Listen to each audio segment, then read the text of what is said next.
Before we start, I'm curious. Are you already in bed or still trying to relax? If you like falling asleep to history, a gentle like and subscribe would help a lot. Tell me in the comments what story you want next. There is a road in the north of ancient Israel that winds through hills so quiet at night that you can hear the olive trees breathing. The road is made of pale limestone worn smooth by 10,000 years of sandaled feet, and under a full moon it glows like the surface of a still pool. The air up there is cool and carries the scent of wild thyme and dry earth, a scent so clean and ancient that breathing it feels like touching something that was here long before you and will be here long after. The hills roll away in every direction in the darkness, their shapes soft and rounded like sleeping giants at rest. The stars above them, and there are so many stars in that sky, far from any city light, hang so low and so dense that the darkness between them seems almost incidental, almost like an afterthought against the overwhelming brightness above. This is Galilee. This is the place where the story begins, not in a palace, not in a great city, not in a marble temple or a seat of worldly power, but here, on a dusty road in the hill country of the north, in a world of fishermen and farmers, of tax collectors and shepherds, of women grinding grain by lamplight before the sun rises, of children chasing goats through narrow village streets. A world that was ancient even then, layered with centuries of memory and prayer, and yet a world that was also very young in its hunger, hungry for something it could not quite name, something it had been waiting for without knowing exactly what it was waiting for. The Roman Empire spread across the known world in those years like a great shadow, orderly and immense and often very cold. Roman soldiers stood at the crossroads. Roman coins bore the face of Caesar. Roman law decided who lived and who died, who could speak and who must be silent. For the people of Judea and Galilee, this was a daily weight, carried with the dignity of a people who had survived Babylonians and Egyptians and Greeks, and who would survive this too, though they did not yet know how. They prayed in their synagogues, they kept their Sabbath. They passed down the old stories of Abraham and Moses and David, stories of a God who had called their people out of slavery and promised them something more than the world as it was. And into this world, this specific, particular, beautifully human world of dust and prayer, and Roman soldiers and olive trees and fishing nets drying on the shore of a sea, the colour of slate in the early morning, came a voice. A single human voice speaking in the Aramaic dialect of the north, the accent that would have marked its owner immediately as a Galilean, a provincial, someone from the backwater. The voice spoke of a kingdom. It spoke of love as if love were not a sentiment but a force, not a feeling but a commandment, not something you felt when the world cooperated but something you practiced especially when it did not. The voice told stories, small, domestic, earthly stories about seeds and pearls and prodigal children and lost sheep, that somehow, when you turned them over in your mind, opened onto vistas of astonishing depth. That voice has never stopped. 2,000 years have passed. The Roman Empire is gone. The temple in Jerusalem, which stood at the heart of the world that voice was born into, was destroyed 40 years after the voice fell silent, and its stones were scattered. Empires have risen and risen again since then. Languages have died. Gods have been forgotten. Civilizations that once seemed permanent as stone have dissolved into footnotes, and yet the story of that single Galilean voice, the story of the man from Nazareth, the carpenter's son, the wandering teacher, the friend of fishermen and outcasts, that story has not dissolved. It has not diminished. If anything, it has deepened, widened, grown more complex and more intimate as the centuries have passed. Until today, it is the story that more human beings on Earth have taken into their hearts than any other story ever told. More than 2 billion people in the world today identify themselves as followers of Jesus of Nazareth. 2 billion. That is more than a quarter of all human beings alive on Earth right now. They live on every continent. They speak thousands of languages. They worship in cathedrals of breathtaking stone beauty and in mud-walled village chapels where the only light comes through a single window.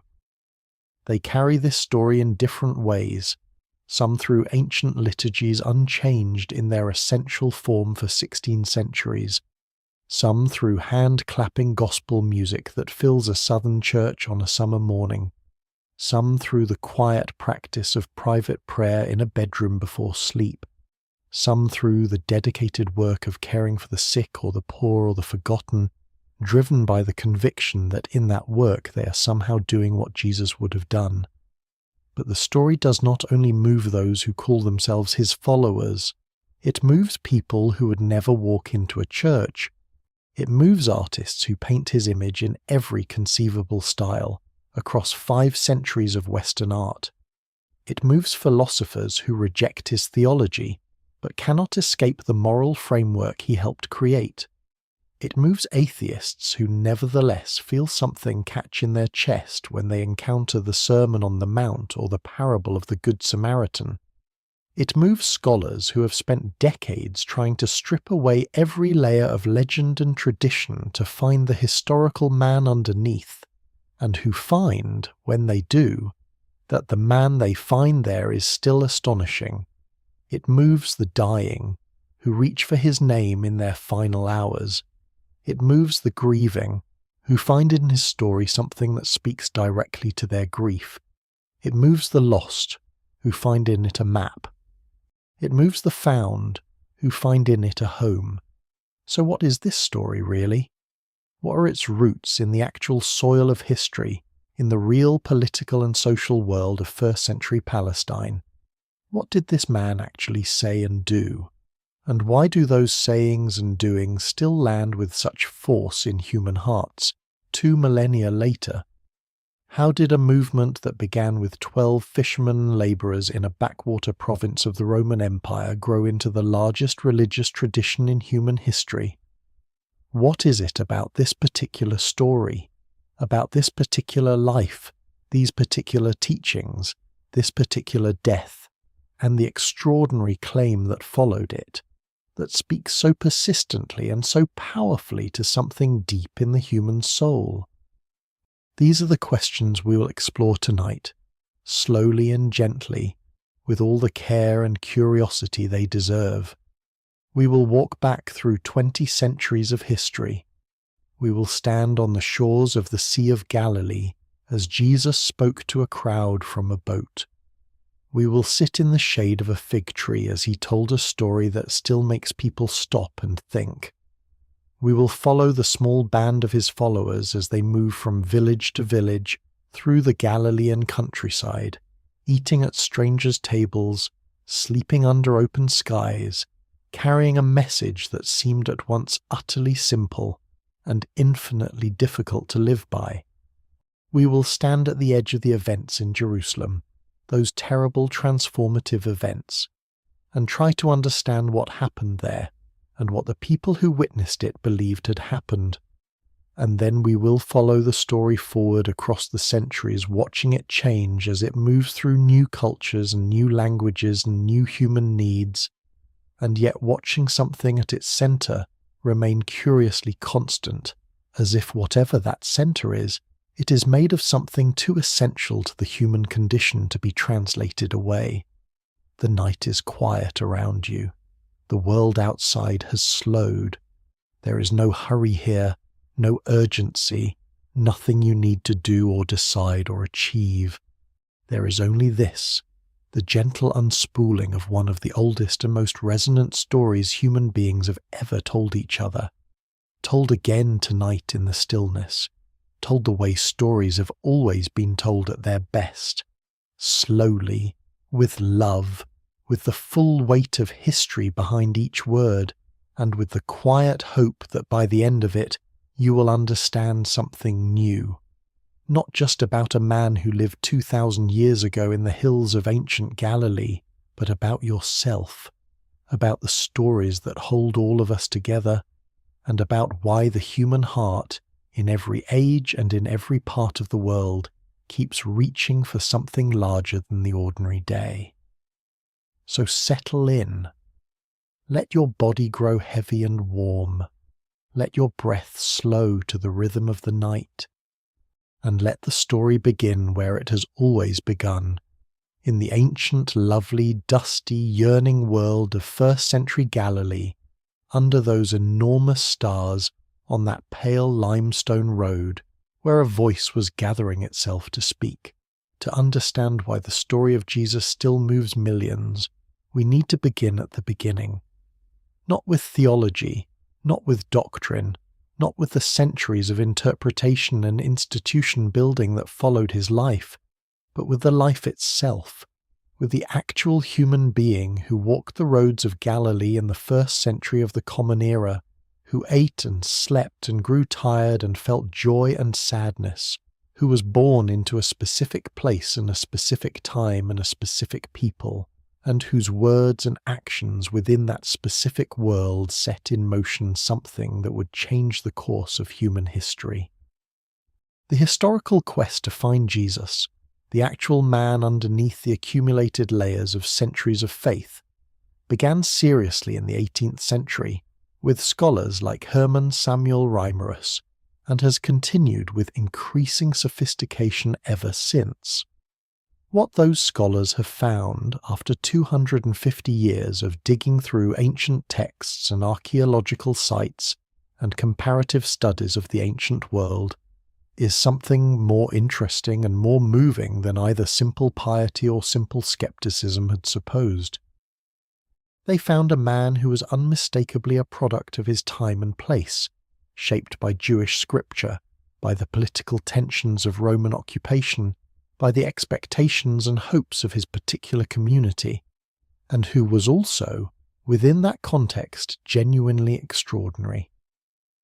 Jesus was most likely born around 4 to 6 BCE, in the final years of the reign of Herod the Great, the Rome-appointed king of Judea whose massive building projects, including the spectacular expansion of the temple in Jerusalem, were still visible as gleaming new stone when Jesus walked past them as a young adult. The birth narratives in Matthew and Luke, the stable, the shepherds, the star, the wise men from the east, are among the most beloved passages in all of Western literature, but historians note that they differ in significant ways from each other, and that their primary purpose was theological rather than biographical, situating Jesus within the narrative of Jewish expectation. What both Gospels agree on is the essential fact, that Jesus was born to a woman named Mary and raised in Nazareth, a small village in Lower Galilee.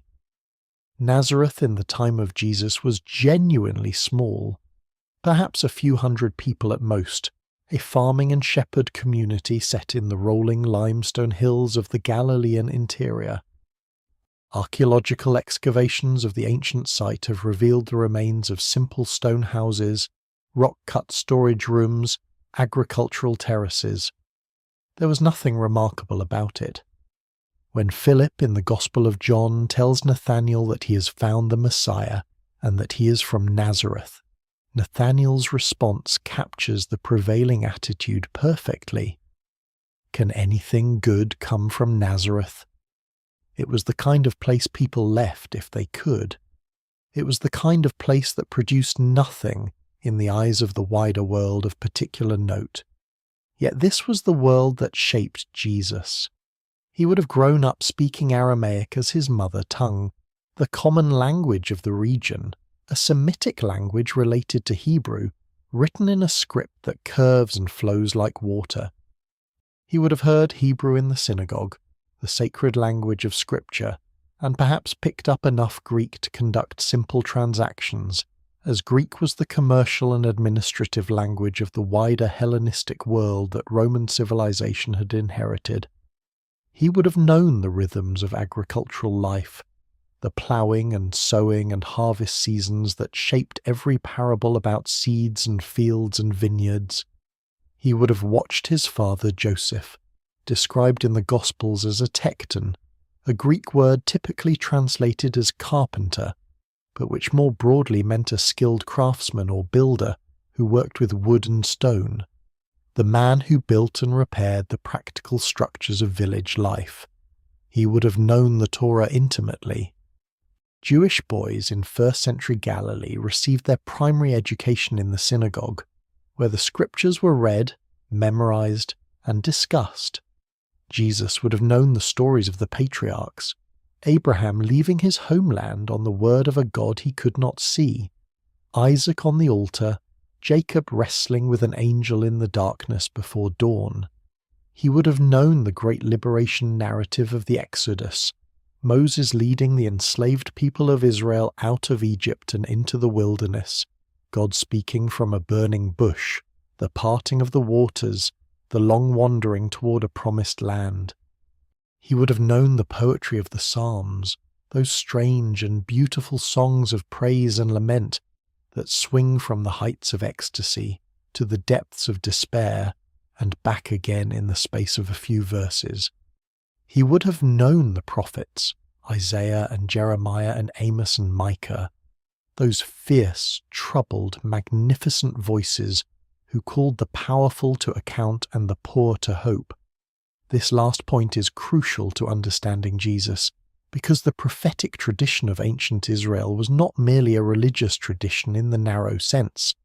It was a tradition of radical social critique, a tradition that insisted that the quality of a society was measured not by the grandeur of its temples or the splendor of its kings, but by how it treated its most vulnerable members: the widow, the orphan, the stranger, the poor.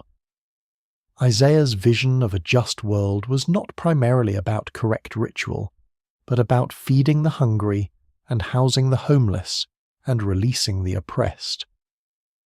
Amos thundered against the wealthy merchants who trample the head of the poor into the dust of the earth. Micah distilled the whole of religious obligation into 3 phrases: to do justice, to love kindness, and to walk humbly with your God. Jesus was formed by this tradition. It runs through everything he would say and do as an adult, in the explicit content of his teaching, and in the instinctive priority he gave throughout his ministry to the people whom his world considered least. The political world Jesus inhabited was one of deep and layered tension. Galilee and Judea were technically client states of Rome, governed by Roman-appointed rulers who owed their positions to the empire and were expected to maintain order and extract taxes in its service. Herod Antipas, son of Herod the Great, ruled Galilee during the years of Jesus' ministry, a man described by Jesus himself in one of the Gospels' rare moments of direct political commentary as that fox. The high priestly class in Jerusalem and the Sadducees maintained their authority through collaboration with Rome, preserving their privileged position in the temple by ensuring that the people remained, if not content, at least manageable. The taxes were brutal. Roman taxation, combined with the temple tax and various local levies, meant that ordinary farmers and fishermen were giving up substantial portions of their harvest and catch to multiple overlapping authorities. In years of poor harvest, and in the eastern Mediterranean poor harvests were not rare, families tipped from subsistence into debt and from debt into dispossession. The villages of Galilee and Judea in the early 1st century were full of people who had lost their ancestral land to creditors, who worked as day labourers on land that had once been their families, who fished on a lake that was technically owned by the crown, and for which they paid licensing fees.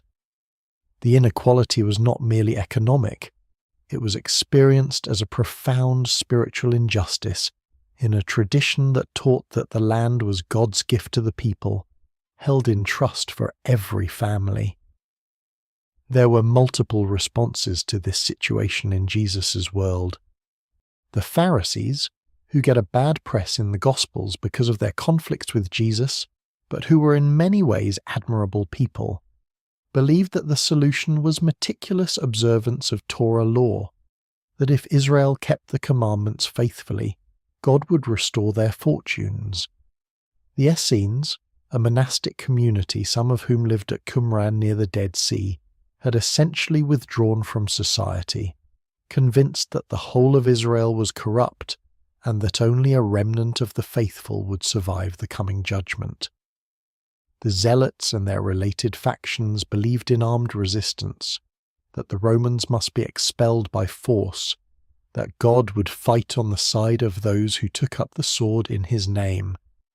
John the Baptist, who played a crucial role in Jesus' own emergence, preached a message of radical repentance, calling people to come to the Jordan River and be immersed in its waters as a sign that they were turning from the old, corrupt way of things and preparing for something new. It was to John that Jesus came, as a young man perhaps in his late 20s, and was baptized. The Gospels describe this moment with spare, luminous brevity. Jesus coming up from the water, the sky opening, a dove descending, a voice speaking, "This is my beloved Son, with whom I am well pleased." Whatever happened in that moment, and Christians have debated its nature and meaning ever since, something changed for Jesus in the waters of the Jordan. He went into the wilderness afterward, the Gospel narratives tell us, for 40 days, a number that echoed deliberately the 40 years Israel had spent in the wilderness under Moses, and the 40 days Moses had spent on the mountain receiving the Torah. He was tested there, in the dry hills above the Jordan Valley, by whatever forces of doubt and temptation a human being of his depth and intensity would face at such a moment. And then he came back. He came back to Galilee. He came back to the lake, to the fishing villages on its western and northern shore, Capernaum, Bethsaida, Magdala. He began to preach. And what he preached, in the words that the Gospel writers have preserved and that scholars generally accept as reflecting authentic early tradition, was this: "The time is fulfilled. The kingdom of God is at hand. Repent and believe in the good news." The kingdom of God. This phrase, in Aramaic, Malkuta Dishmaya, was the beating heart of everything Jesus said and did.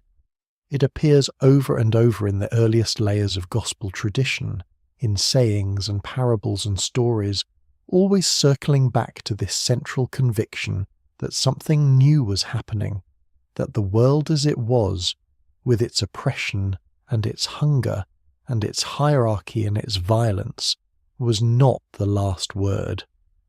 The kingdom of God was not, for Jesus, primarily a future place people would go after they died.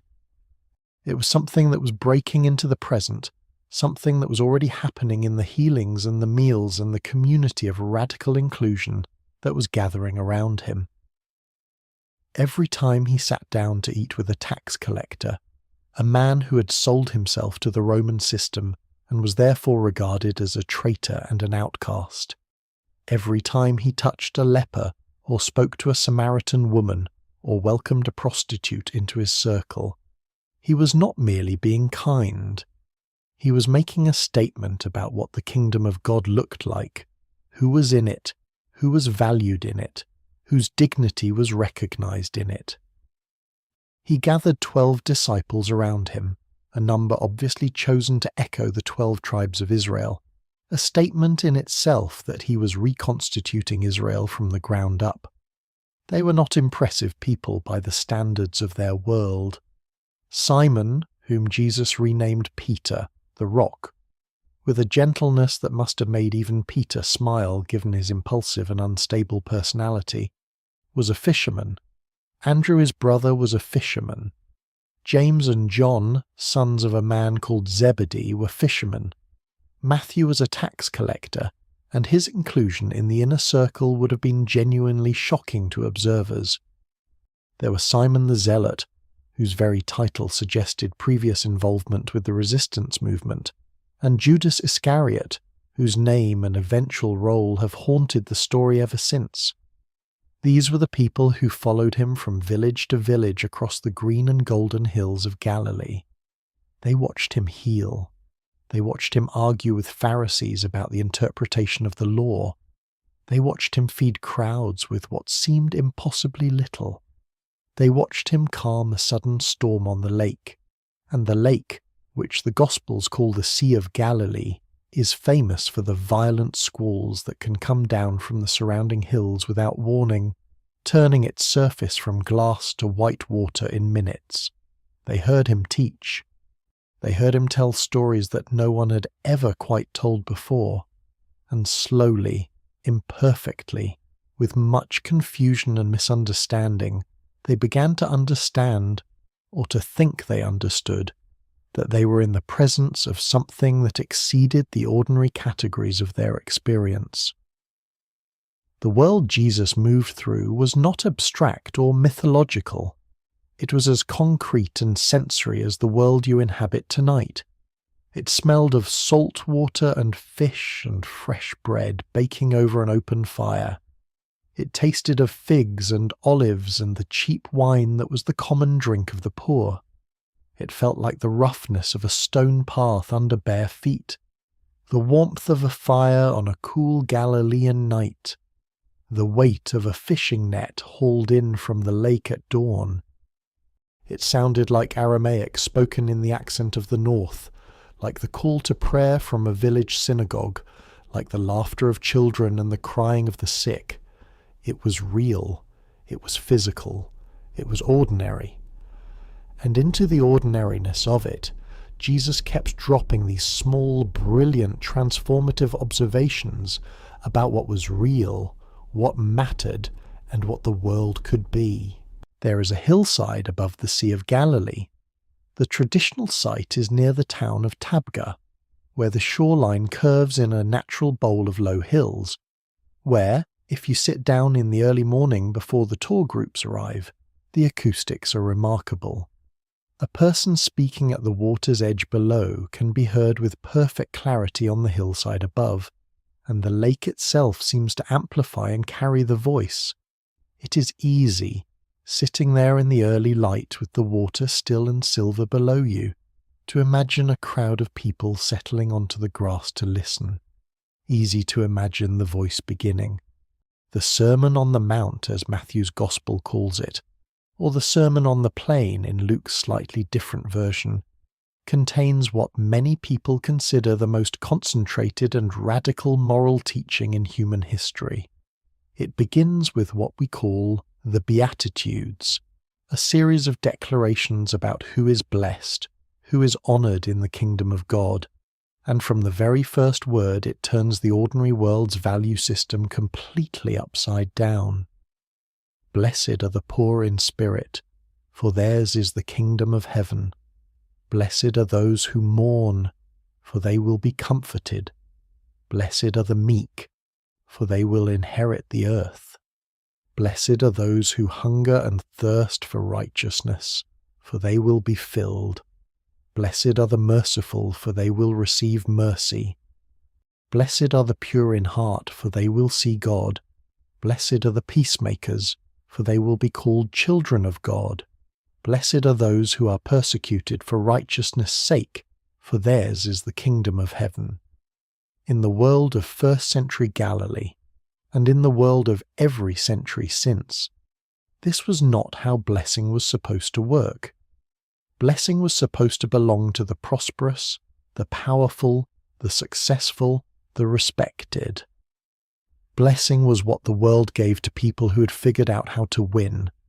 The Beatitudes said something categorically different, that the blessing of God, whatever that meant, whatever weight you gave it, belonged to the grief-stricken, the gentle, the hungry, the merciful, the peacemakers. belong to the people who suffered for doing right. This was not merely an inversion of worldly values. It was a vision of a different kind of world, a world organized around a different kind of logic, and it landed in the ears of the people on that hillside, who were mostly poor, often hungry, frequently bereaved, people who had never been told that they mattered to the ordering of things, like water on parched ground. The sermon continues beyond the Beatitudes into territory that is even more demanding. Jesus takes the ancient commandments of the Torah and radicalizes them. You have heard that it was said, "You shall not murder," but I say to you that if you are angry with a brother or sister, you will be liable to judgment. You have heard that adultery is forbidden, but I say that desire itself, the gaze that treats another person as an object, is already the problem. You have heard that you should love your neighbor and hate your enemy, but I say to you, love your enemies, pray for those who persecute you. If someone strikes you on the right cheek, turn the other also. If someone takes your coat, give them your cloak as well. These teachings have been the subject of intense debate for 2,000 years. Some have read them as impossible ideals, as descriptions of how things would be in a perfected world, not as practical instructions for life in an imperfect one. Some have read them as wisdom about the psychology of conflict and non-violence, that meeting violence with more violence only escalates the cycle, while a different kind of response breaks it. Some have read them as political strategy, that the oppressed, by refusing to respond to violence with violence, expose the violence of their oppressors and claim a different kind of moral authority. Martin Luther King Jr. read them as a practical guide to the civil rights movement. Mahatma Gandhi, who was not a Christian but who claimed that the Sermon on the Mount was one of the most important documents he'd ever read, saw in the command to love enemies a revolutionary principle of social change. What is striking about all of this, what keeps the Sermon on the Mount alive in every generation, is that it does not merely tell people to be nicer. It proposes a completely different account of power, of honor, of what it means to be strong. It says that the person who can love their enemy is stronger, not weaker, than the person who can only love their friend. It says that the person who can forgive is operating at a level of human capacity that the person who can only retaliate has not reached. It says that the whole human project of maintaining honor by dominating others, of securing safety by building higher walls, of proving worth by accumulating more, that this project is fundamentally misguided, that it produces a world that looks like the world as it has always been, and that something better is possible, even if it is extraordinarily hard. And then there are the parables. The parables of Jesus are, by any literary standard, masterpieces. They are short, most of them are no more than a few sentences long, and they're drawn from the most ordinary materials of village life. A woman who loses a coin, a farmer who plants seeds, a merchant who finds a pearl, a man who gives a feast, a father who watches for a returning son. And yet when you enter them fully, when you let them open up as they were meant to, they reveal depths that scholars have been exploring for 2,000 years without exhausting. Consider the parable of the prodigal son, perhaps the most beloved story Jesus ever told. A man has 2 sons. The younger one comes to his father and demands his share of the inheritance now, before the father has died. This would have been shocking to Jesus' listeners. It was essentially saying to your father, "I wish you were dead. Give me what you'll leave me now." The father, extraordinarily, gives it to him. The son goes away and squanders everything in reckless living and ends up destitute, feeding pigs. Pigs, which were unclean animals in Jewish law, so that even in his poverty he is surrounded by impurity. He comes to his senses and decides to go home. not as a son, he no longer thinks he deserves that, but as a hired servant. And here the parable does something that still stops people in their tracks. But while he was still a long way off, his father saw him and was filled with compassion. He ran and put his arms around him and kissed him. The father ran. In the culture of first-century Palestine, a man of status did not run. Running was undignified, something a servant might do, not a patriarch. The father ran because he could not contain himself, because the sight of his returning son was more important than every consideration of dignity and propriety. He ran. He embraced the boy who had wished him dead and wasted his money and come home smelling of pig farms. He embraced him before the boy had said a word. He threw a party. The older son comes in from the field and is furious. He has stayed. He has done everything right. He has never embarrassed his father or wasted his money or run off to foreign countries, and his father has never thrown him a party. The father comes out to plead with the older son, and the older son says something heartbreakingly real. All these years I have been working like a slave for you, and I have never disobeyed your command, yet you have never given me even a young goat so that I might celebrate with my friends. And the father says, Son, you are always with me, and everything I have is yours. But we had to celebrate and rejoice, because this brother of yours was dead and has come to life. He was lost and has been found. The parable ends there. We do not find out whether the older son went into the party or not. We are left holding that question, because it is our question. The question of whether we can make room in our hearts for the grace that falls on people we think have not earned it. Whether we can rejoice over a forgiveness we did not have to extend. The parable is about God's radical welcome, yes, but it is also about the older son who lives in all of us. The part that keeps careful accounts, that resents mercy extended to those who do not deserve it, that has been working like a slave without even noticing the inheritance that was always right there, unasked for and freely given. Or consider the parable of the Good Samaritan, which Jesus tells in response to a lawyer's question, Who is my neighbour? A man is going down the road from Jerusalem to Jericho, a notoriously dangerous road that wound through the Judean wilderness, a road that even in Jesus' time was known for bandits, and he is attacked, beaten, robbed, and left half dead in the ditch. A priest comes along and passes by on the other side. A Levite comes along and passes by on the other side. And then a Samaritan, a member of a group that the Jews of Jesus' day regarded as heretics and half-breeds, people to be avoided and despised, stops, tends the man's wounds, puts him on his own animal, takes him to an inn, pays for his care, and promises to pay whatever additional cost might arise when he comes back through. Which of these three, do you think, was a neighbour to the man who fell into the hands of the robbers? Jesus asks the lawyer. And the lawyer, unable to say the word Samaritan, says only, the one who showed him mercy. And Jesus says, Go and do likewise. 2,000 years later, people who have never set foot inside a church know what a good Samaritan is. The phrase has entered every major language. Hospitals are named for it.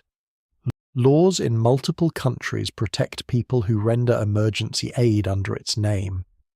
The parable cut through every boundary of religion and ethnicity and class to ask a single, inescapable question.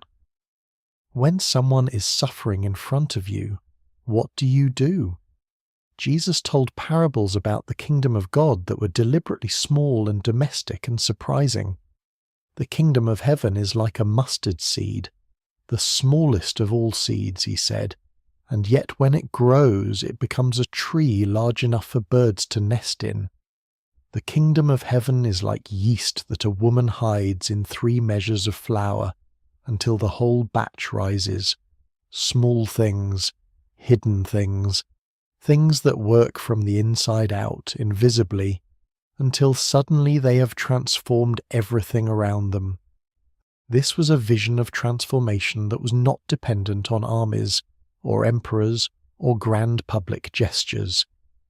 It was a vision in which the small and the quiet and the seemingly insignificant could be the precise point at which the world was being changed. He spoke about prayer with an intimacy that was startling in the religious culture of his time. The prayer he taught his disciples, which we call the Lord's Prayer, and which is still repeated in churches around the world every single day, begins with a word in Aramaic that he used consistently for God, Abba. It means Father, but more than that, it means something closer to the word a small child uses for their parent, an intimate, familiar word, a word of close relationship. Addressing the cosmic creator of the universe with this word of domestic intimacy was, in the religious world of first-century Judaism, genuinely unprecedented. Our Father in heaven, hallowed be your name, your kingdom come, your will be done, on earth as in heaven. Give us this day our daily bread. Forgive us our debts, as we also have forgiven our debtors, and lead us not into temptation, but deliver us from evil. This prayer has been repeated in more languages than can be counted, in more circumstances than can be imagined, whispered by prisoners in concentration camps, sung by choirs in great cathedrals, murmured by fishermen setting out to sea in the dark, spoken by children before sleep, said by the dying in the last minutes of consciousness.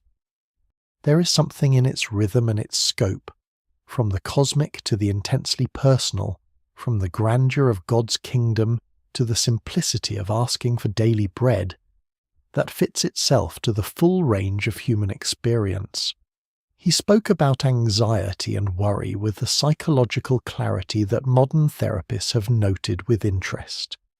Consider the lilies of the field, he said, how they grow. They neither toil nor spin, yet I tell you, even Solomon in all his glory was not clothed like one of these. Do not be anxious about tomorrow. Tomorrow will have enough trouble of its own. This is not a counsel of irresponsibility. Jesus was deeply engaged with the suffering of the world around him and called his followers to practical action, but a counsel of presence. There is quality of attention that is only possible when you are not simultaneously carrying the weight of every imagined future catastrophe. This quality of attention, call it mindfulness, call it trust, call it the ability to be genuinely present in the moment you are actually in, is something that every age has recognized as difficult and valuable. Jesus pointed to the wildflowers in a Galilean field as his example of it. Perhaps most powerfully of all, he spoke about forgiveness, not as a nice idea, not as an occasional gesture, but as a fundamental practice, as the very mechanism by which his vision of the kingdom of God could become real in human relationships. When Peter asked how many times he should forgive someone who sinned against him, and offered 7 times as a generous proposal, Jesus answered, 70 times 7. The point was not to calculate exactly when the 490th offence would arrive and you could finally stop. The point was that forgiveness was not a transaction with a limit, but a way of being in the world. The teachings of Jesus, taken together, form what is perhaps the most demanding and the most liberating ethical vision ever articulated. Demanding because they ask for a completeness of love that no human being has ever fully achieved. Liberating because they offer a vision of human life free from the tyranny of the ledger, free from the exhausting work of keeping score, guarding status, maintaining the hierarchy of who deserves what. They propose a world in which the poor matter as much as the rich, in which the broken are not beyond repair, in which the enemy is not to be destroyed but loved, in which every single human being carries within them something worthy of reverence. This vision has never been fully achieved anywhere on Earth, but the fact that it keeps being reached for in every century, in every culture, in every human community that has encountered these teachings, is itself a kind of testimony to their power. Jerusalem in the week before Passover was always a crowded, tense, charged city. The festival brought hundreds of thousands of pilgrims from across the Jewish world, from Galilee and Judea, from Alexandria and Rome and Babylon, from every place where Jewish communities had put down roots in the centuries since the diaspora. They came to the temple, whose great golden gates and gleaming white stone courts and massive platform, one of the most impressive architectural achievements of the ancient world, dominated the skyline of the city. They came to remember the Exodus, to celebrate the liberation of their ancestors from slavery in Egypt, to offer the Passover sacrifice. And they came carrying with them, always, the particular electric tension of a people under occupation dreaming of freedom. The Roman governor Pontius Pilate came down from his usual headquarters in Caesarea on the coast to Jerusalem for Passover, bringing extra troops. He always did. The combination of massive crowds, religious fervour, and nationalist sentiment made Passover the most dangerous week in the Roman calendar for the occupation authorities. Pilate was not a gentle man. The Jewish historian Josephus describes him as inflexible, merciless, and obstinate, a man who had already caused multiple crises by his insensitivity to Jewish religious feeling. He was here to keep order, and he would keep it by whatever means necessary. Into this tinderbox came Jesus of Nazareth, riding on a donkey. The Gospels are specific about this, entering the city from the east, coming down the Mount of Olives toward the temple.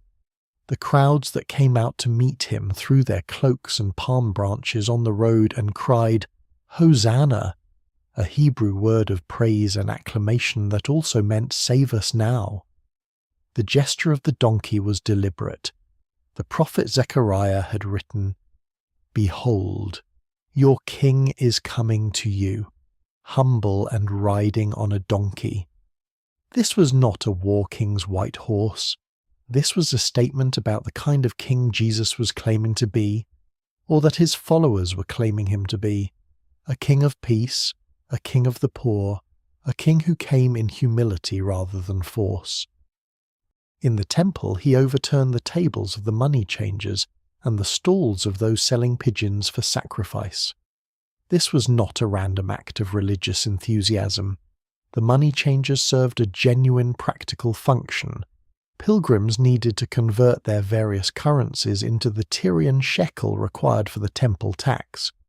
But the system had become, in the eyes of many, a mechanism for extracting wealth from the poor under the cover of religious obligation. By disrupting it, Jesus made a direct challenge to the temple establishment, to the high priests who controlled it and profited from it and maintained their position through their arrangement with Rome. He was quoting the prophet Isaiah, "My house shall be called a house of prayer for all nations," and then the prophet Jeremiah, "But you have made it a den of robbers." This was the action that made the confrontation inevitable. The chief priests and the scribes began looking for a way to arrest him, but carefully, because the crowds that gathered around him in the temple courts were enormous, and his popularity made open arrest politically dangerous. They needed a moment when he was away from the crowds. They found it eventually through Judas Iscariot, one of the 12 disciples, who approached them and offered to lead them to Jesus when he was with a small group, without the crowd. We do not know why Judas did this. The Gospel accounts give different hints: disappointment, greed, diabolical possession, but none of them amounts to a fully satisfying psychological explanation. The act itself remains one of the most troubling mysteries in the story. the betrayal from within, the most intimate possible form of treason. On the night before his arrest, Jesus gathered his 12 closest disciples for a meal. It was, by most scholarly accounts, a Passover Seder, or close enough to one to be deeply shaped by its symbolism. At the table he took bread, gave thanks, broke it, and gave it to them, saying, "This is my body, which is given for you. Do this in remembrance of me." He took the cup of wine and said, "This cup is the new covenant in my blood." These words, whatever their exact original meaning, whatever the disciples understood in that moment, have been repeated at the heart of Christian worship in every language and every century since. The Last Supper, as it came to be called, became the central act of Christian communal life, the ritual that more than any other keeps the story alive in the lives of believers. After the meal, he went to a garden on the Mount of Olives, the Garden of Gethsemane, whose name means oil press in Aramaic, a fitting name for the crushing weight of the moment. He went a little way from his disciples and prayed. The prayer that the Gospels record is one of the most humanly vulnerable passages in the entire New Testament. "Father, if you are willing, remove this cup from me, yet not my will but yours be done." This was not serene resignation. He was in anguish. Luke's Gospel says his sweat fell like great drops of blood, a medical phenomenon actually, documented in cases of extreme psychological distress, where the capillaries in the sweat glands rupture and blood mixes with sweat. He was afraid. He was in the full grip of what was coming, and he did not want it. And he prayed through the fear to a place of surrender. Judas came with a crowd of armed men from the chief priests carrying torches and lanterns in the night. He greeted Jesus with a kiss, the agreed-upon signal, the most intimate gesture of greeting turned into an instrument of betrayal. Jesus was arrested. Peter, impulsive as always, drew a sword and cut off the ear of the high priest's servant. Jesus told him to put it away. He was led away. His disciples fled into the night. What followed was a series of trials, before the Jewish authorities in the dead of night, before Herod Antipas, and finally before Pontius Pilate. The exact legal procedures of these trials have been debated by scholars for centuries, because some of what the Gospels describe seems to violate the rules of Jewish judicial procedure as we know them from later sources. And there is also the perennial question of how the Gospel writers could have known what was said in these proceedings when all of Jesus' disciples had fled. What is historically certain is the outcome. Pontius Pilate, under pressure from the high priests and the crowd they had assembled, condemned Jesus to crucifixion. Crucifixion was a Roman punishment designed to be maximally degrading and maximally painful. It was reserved for the worst criminals and for slaves, people who are not citizens, people who are considered so outside the protection of civilization that the most extreme form of public torture was appropriate for them.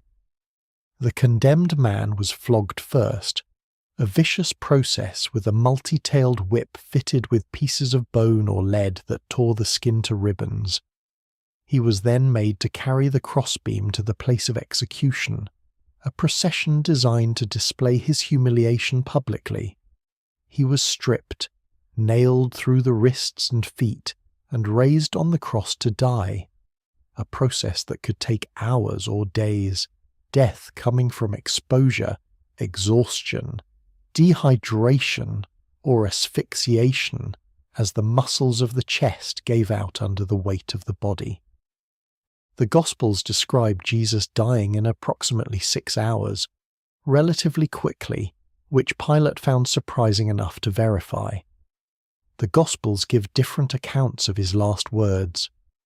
Matthew and Mark record the most anguished. The opening verse of Psalm 22 in Aramaic, the great psalm of abandonment and ultimate trust. "My my God, why have you forsaken me?" A cry that has resonated with every person who has ever felt utterly alone in their suffering. Luke records words of forgiveness. "Father, forgive them, for they do not know what they are doing," and words of reassurance to the criminal crucified alongside him. "Today you will be with me in paradise." John records a final word of completion. "It is finished." He was buried before sunset, quickly, because the Sabbath was approaching, and Jewish law required that the dead be buried before the Sabbath began. A man named Joseph of Arimathea, a member of the Jewish council who had not consented to the proceedings against Jesus, asked Pilate for the body and laid it in a rock-cut tomb that had never been used. The stone was rolled across the entrance. The disciples were in hiding. The women who had followed Jesus from Galilee, Mary Magdalene and Mary the mother of James and the others, waited and watched where he was laid. And then, on the first day of the week, in the early morning before the sun was fully up, the women went to the tomb with spices to complete the burial preparations. They found the stone rolled away.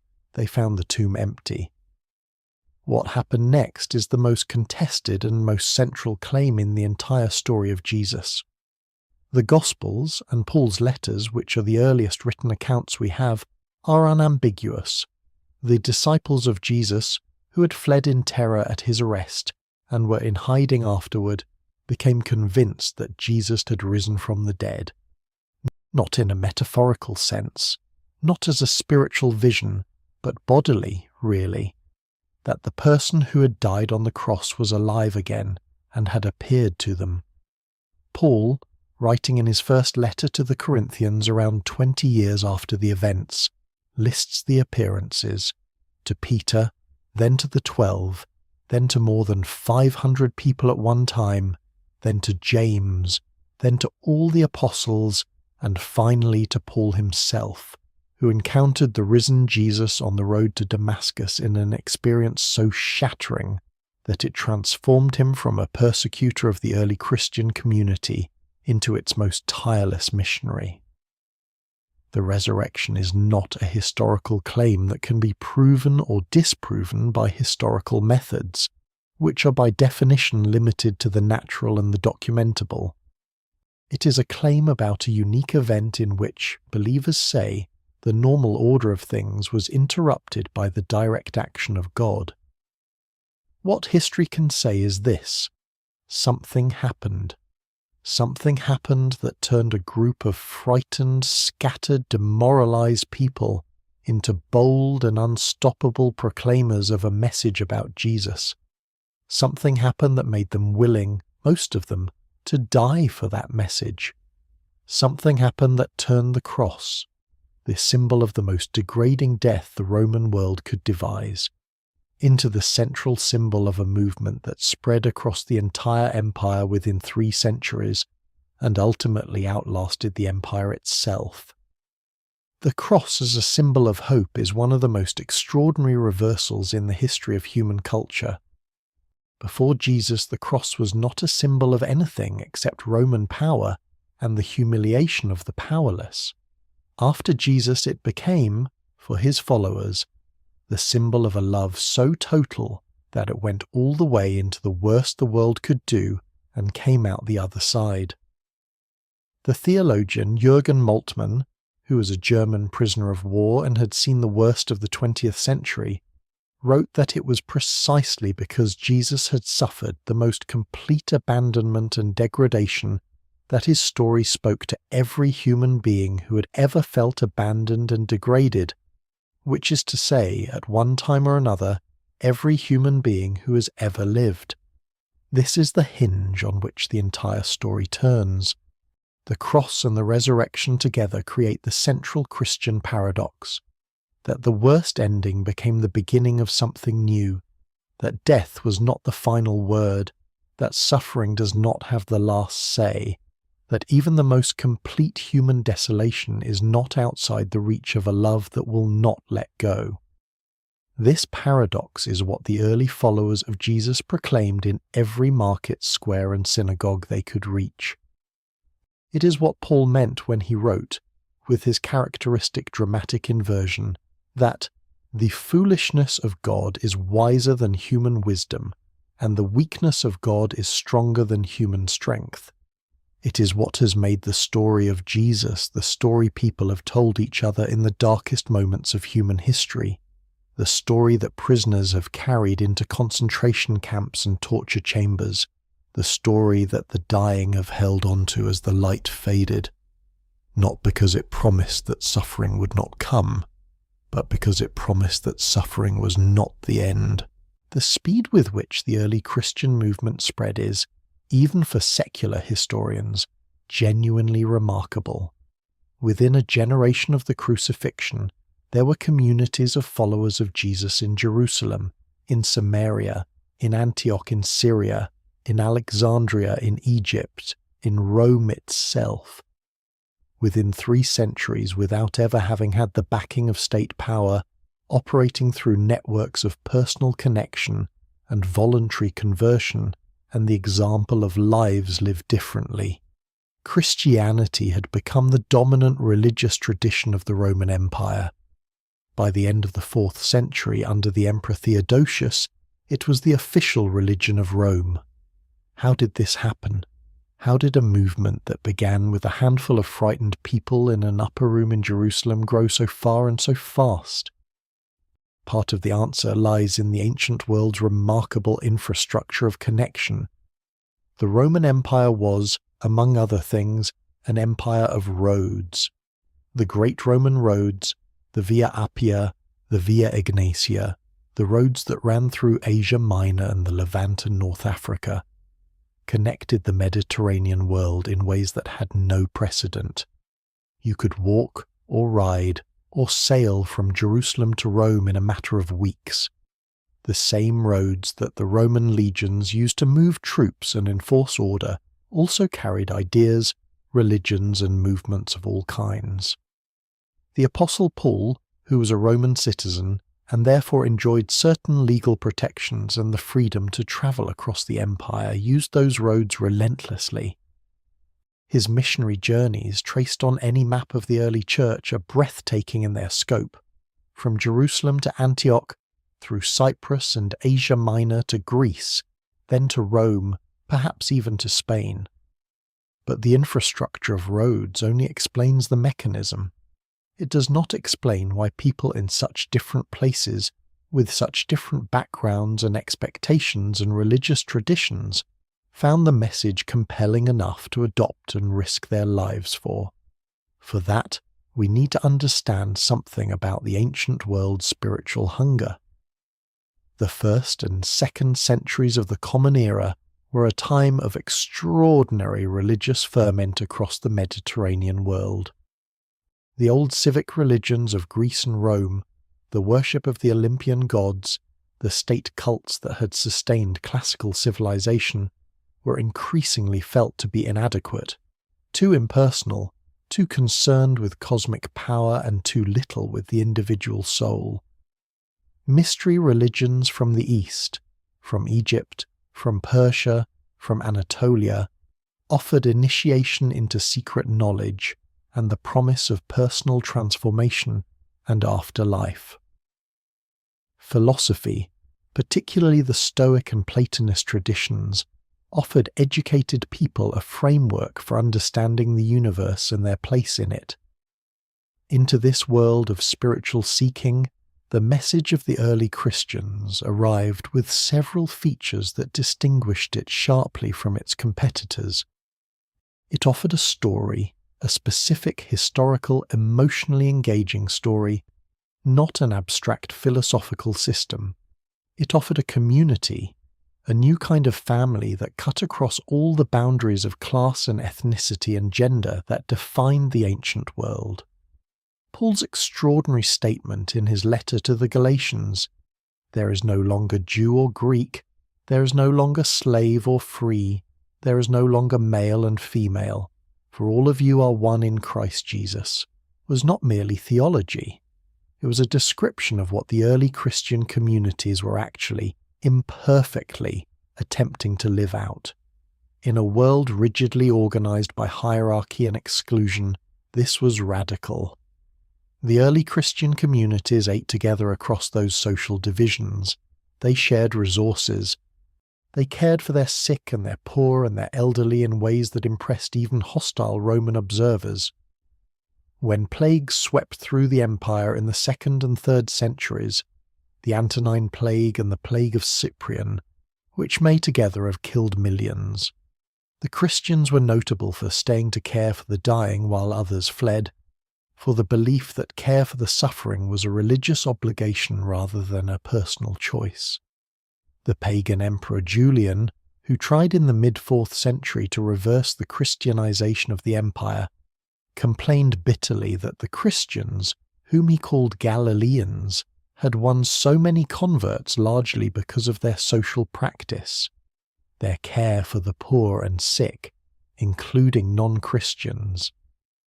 The persecution of the early Christians by the Roman state, which was intermittent rather than continuous, depending on the emperor and the political climate, but which at times reached extraordinary levels of brutality, paradoxically contributed to the spread of the movement. Tertullian, the North African theologian writing around the year 200, coined a phrase that has become famous: "The blood of the martyrs is the seed of the church." The willingness of ordinary people, not warriors, not political revolutionaries, but bakers and weavers and fishermongers, to die for their faith rather than perform the simple ritual act of burning incense to the emperor was profoundly unsettling to Roman observers. It suggested a level of conviction and a quality of interior transformation that the world had rarely seen in such ordinary people. It raised the question, what have these people found? What do they know that makes them so unafraid? The conversion of the Emperor Constantine in 312 CE, whether it was a genuine religious experience or primarily a political calculation, has been debated ever since, and the answer is probably somewhere in between. Transformed the situation of the Church overnight. Christianity went from being a persecuted minority religion to being the faith of the most powerful man in the world. The consequences were enormous, and not all of them were what the early Christians might have hoped for. The Church gained power, wealth, and official status. It also gained the capacity to persecute others, and it used it. The complications of power, the ways in which institutional Christianity through the centuries fell short of, contradicted, and even actively betrayed the teachings of Jesus, are a large and painful part of the story that cannot be ignored. And yet the story of Jesus himself, the story of the carpenter from Nazareth, the teacher of the Beatitudes, the friend of the poor and the outcast, the man who told the parable of the Good Samaritan, that story kept escaping the institutions built around it, kept being rediscovered, kept inspiring people who, looking at the gap between what the Church had become and what Jesus had said, felt called to close it. Francis of Assisi in the 13th century stripped himself of his wealthy merchant family's clothes and went to live among the lepers and the poor, saying he wanted to be like the Jesus he had read about. The desert fathers and mothers of the Egyptian wilderness in the 3rd and 4th centuries went out into the absolute emptiness of the sand to find, in poverty and prayer and silence, the kingdom of God that Jesus had described. The great medieval mystics, Meister Eckhart, Julian of Norwich, Hildegard of Bingen, went deep into the interior world of prayer and emerged with visions of God's love so expansive and so intimate that they still astonish. Julian of Norwich, the 14th century English anchoress who had a series of visions during a severe illness and then spent the rest of her very long life meditating on them, wrote words that have become among the most beloved in all of Christian literature. All shall be well, and all shall be well, and all manner of things shall be well. She was writing in the middle of the Black Death, which had killed perhaps a third of Europe's population in a world of absolutely devastating suffering and grief. And she was saying, on the basis not of optimism, not of naive positivity, but of her deep encounter with the love she found in the story of Jesus, that the last word on human history, the final verdict on the whole magnificent and terrible human project, was not grief, but something she could only call a love that would not let go. The Protestant Reformation of the 16th century was, at its core, a movement to recover the original story, to strip away what the Reformers saw as centuries of institutional accumulation and get back to the words of Jesus and the texts of the New Testament. Martin Luther, an Augustinian monk in Germany whose conscience was tormented by the question of how a person could stand before God, found in Paul's letter to the Romans the answer that changed his life and the history of the Western world, that the righteousness that saves is not earned by works, but received as a gift of grace by faith. This understanding of the story of Jesus, that his death was a radical act of grace that made the exhausting transaction of human religious achievement unnecessary, released in Luther and in millions who followed him an energy of extraordinary intensity. The Reformation's emphasis on the Bible in the vernacular, in German, in English, in French, in every language people actually spoke rather than the Latin of the scholars, was one of the most democratizing events in the history of human communication. Suddenly, the story of Jesus was available directly to every person who could read, or who could listen to someone who could. The printing press made it possible for this story to spread faster than any story had ever spread before. By the time of William Tyndale, who translated the New Testament into English in the 1520s and was burned alive for it, the genie was irreversibly out of the bottle. People could read the words of Jesus for themselves, in their own language, and draw their own conclusions. The story of Jesus moved through art with a power that commands its own entire telling. Western art, and eventually global art, was shaped for centuries by this story to a degree that is difficult to overstate. Michelangelo spent 4 years lying on his back on a scaffold 60 feet above the floor of the Sistine Chapel, painting the story of creation and fall and redemption on a surface of approximately 5,000 square feet. The central image, God reaching toward Adam, the divine and human fingertips almost touching across a gap that is also somehow an embrace, has become one of the most reproduced images in human history, instantly recognizable to people around the world who have never set foot in the Vatican. Leonardo da Vinci spent years on a painting of the Last Supper for a refectory wall in Milan that, even in its damaged and many times restored state, is considered one of the supreme achievements of Western painting. Music. The story of Jesus moved through music in ways that have created some of the most transcendent sonic experiences in the history of human culture. Johann Sebastian Bach's St. Matthew Passion, first performed on Good Friday in Leipzig in 1727, is a 3-hour meditation on the story of the crucifixion, setting the text of Matthew's Gospel against a background of chorals and arias of overwhelming beauty and emotional depth. The conductor and pianist Leonard Bernstein, who was Jewish and not a Christian believer, said that when he conducted the St.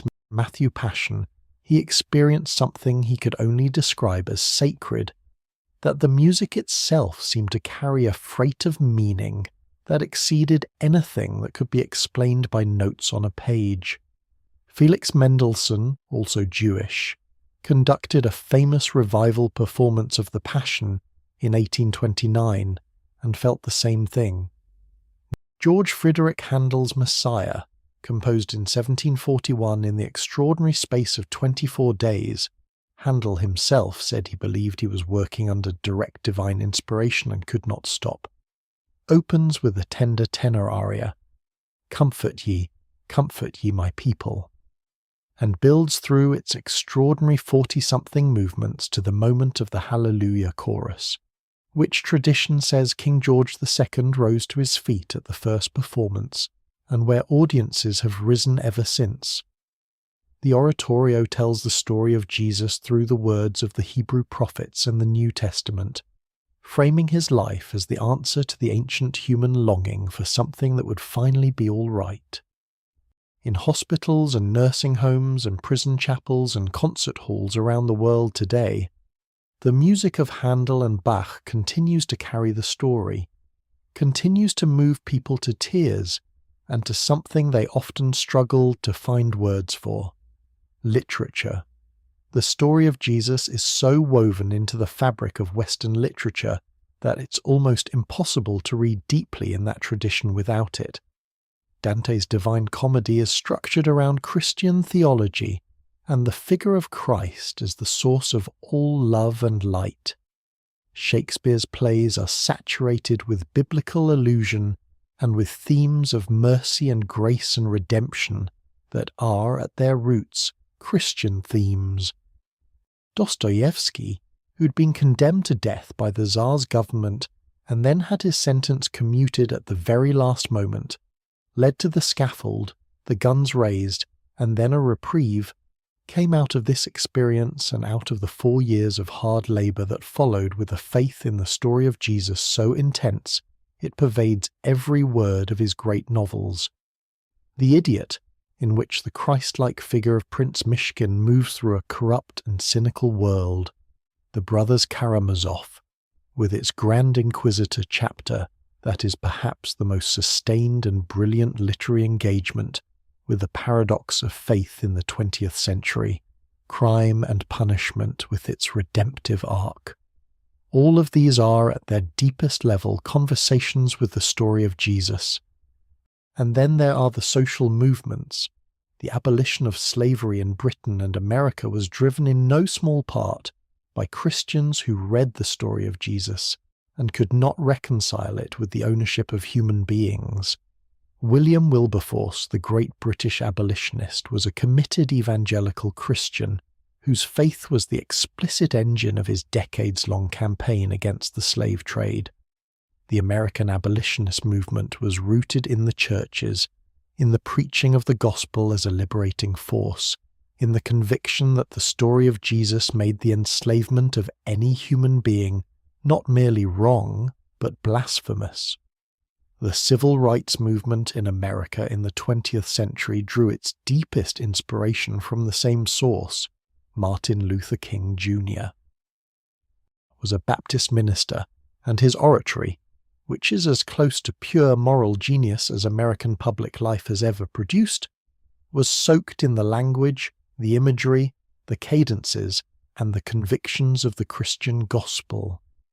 When he spoke of the promised land on the night before he was assassinated, he was speaking in the language of Moses and the Exodus.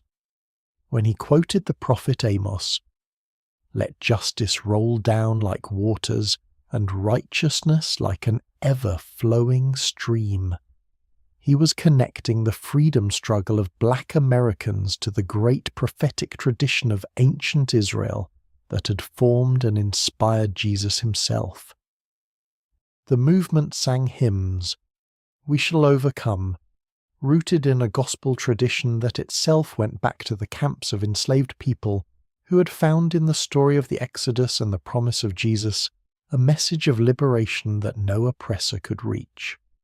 The story spread through the world's missionaries, a deeply complicated story, it must be said, in which genuine love and care for people was sometimes mixed with cultural imperialism and the destruction of indigenous cultures, in which the message of Jesus was sometimes used to justify colonialism rather than challenge it, a contradiction that the story itself could be and has been used to critique. But the story also spread in ways that defied the missionaries, that escaped their control, that took root in the soils of Africa and Asia and Latin America and grew into something new and local and vital. The Christianity of the global South today, the Christianity of the Nigerian Pentecostal churches that fill stadiums with hundreds of thousands of worshippers, of the base communities of Latin America that are read the Beatitudes and organize around them for social change, of the Korean church that has grown with astonishing speed into one of the most vibrant Christian communities on earth. This is not the Christianity of European Christendom. It is something genuinely new wine in new wineskins, which is itself one of Jesus' images for what the kingdom of God would do to the old structures. In a hospital room in São Paulo, a woman named Lucia sits beside the bed of her husband, who is dying of cancer.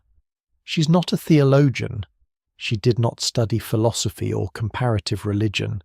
She's a school teacher in her 50s, practical and intelligent, who came to faith late in life and holds it quietly and without any desire to argue with those who see things differently. In her husband's final weeks, she reads to him. She reads to him from the Gospel of John, the passages about the light that the darkness cannot overcome, about the rooms prepared in the Father's house, about the love that will not let go. She does not know how to explain why these words help. She only knows that they do.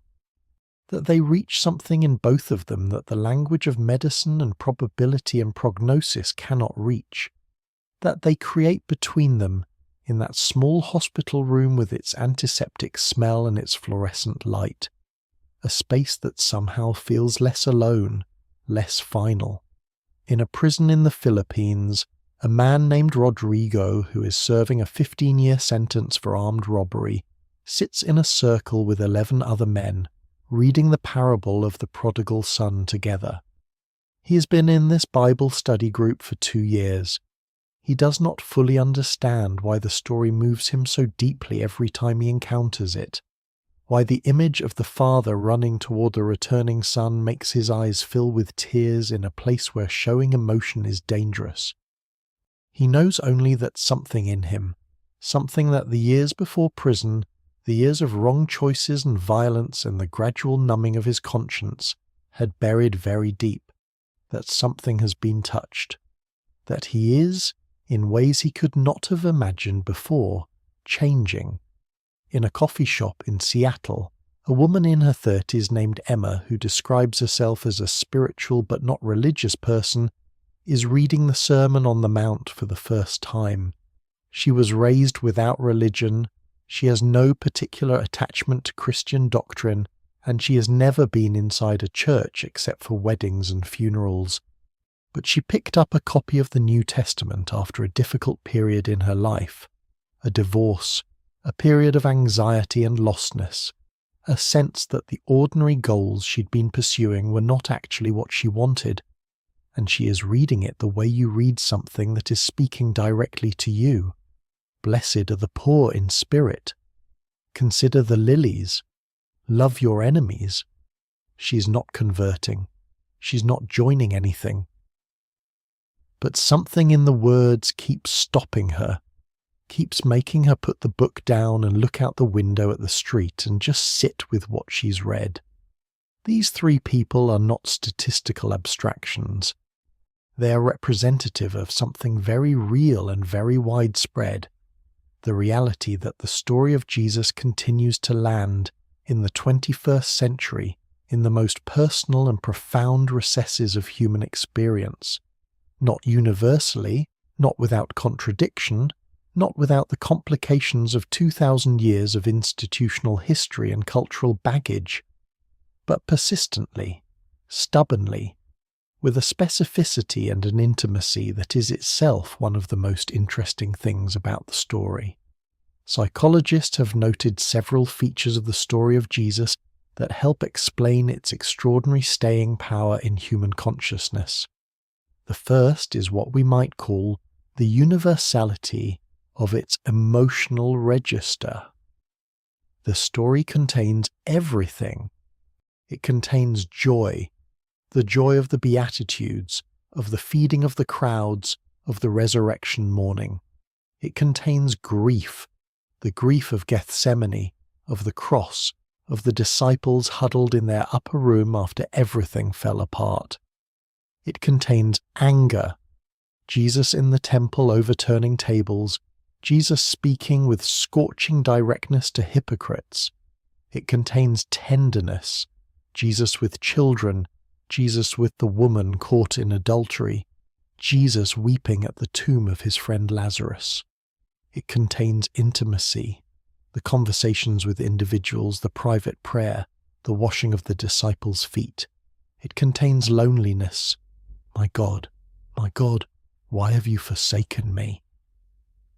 Whatever a human being is feeling, they can find something in this story that meets them there. The second feature is the extraordinary combination of divine grandeur and human ordinariness in the person of Jesus as the Gospels present him. He is the one who, in John's Gospel, is identified with the eternal Word through whom all things were made, and he is also the one who gets tired and hungry and needs to sleep in the back of a boat during a storm.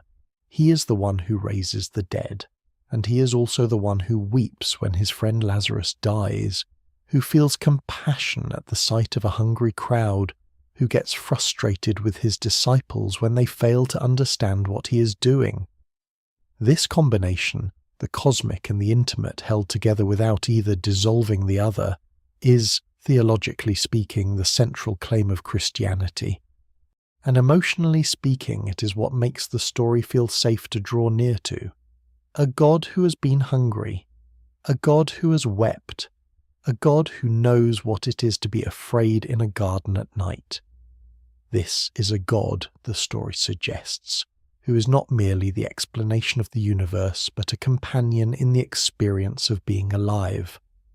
The third feature is what theologians call grace, the radical unconditionality of the love that Jesus both describes and, according to his followers, embodies.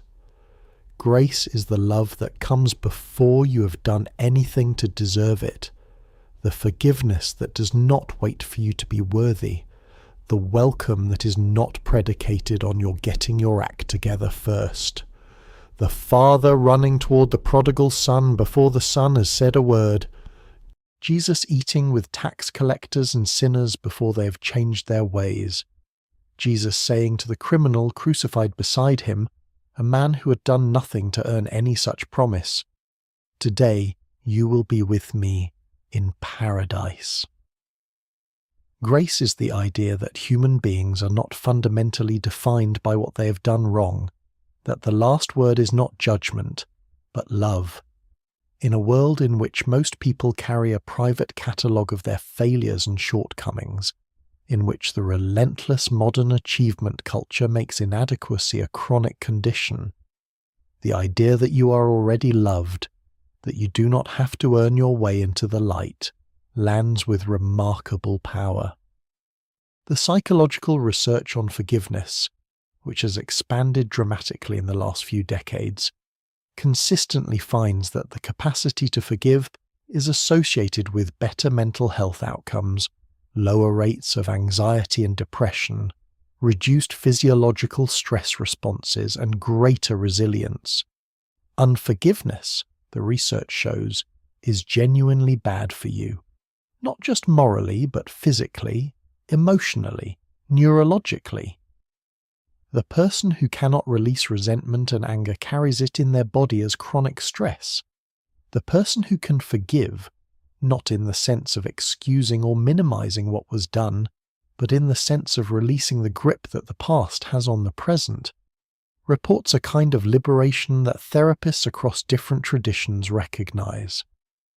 Jesus' consistent emphasis on forgiveness, his insistence that it's not a limit 10 times gesture but a way of life, turns out to be, by any standard of psychological health, extraordinarily wise.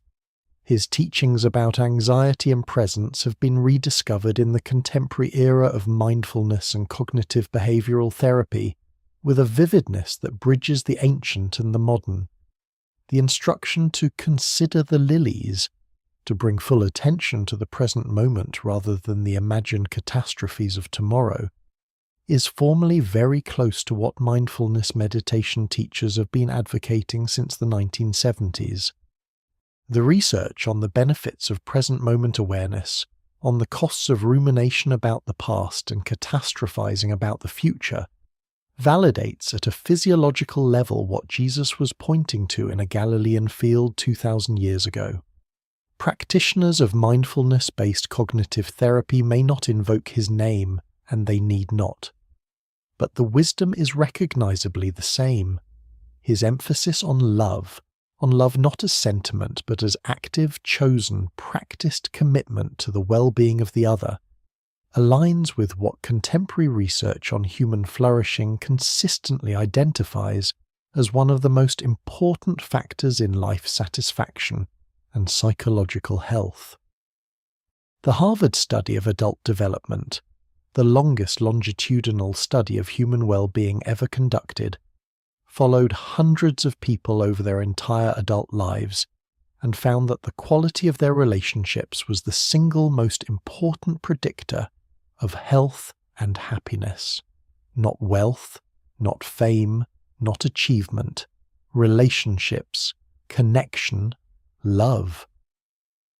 "A new commandment I give to you," Jesus said to his disciples at the Last Supper, "that you love one another as I have loved you."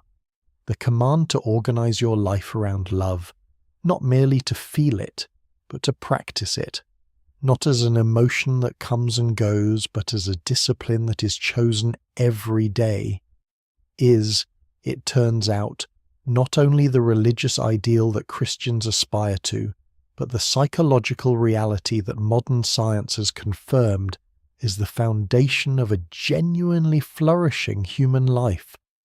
The story also provides what psychologists call a narrative framework, a larger story in which the individual story makes sense. One of the most consistent findings in the psychology of resilience is that people who can place their suffering in a larger meaningful context, who can find a story that explains why they are going through what they are going through and suggest that it is not purposeless, cope better with hardship than those who cannot.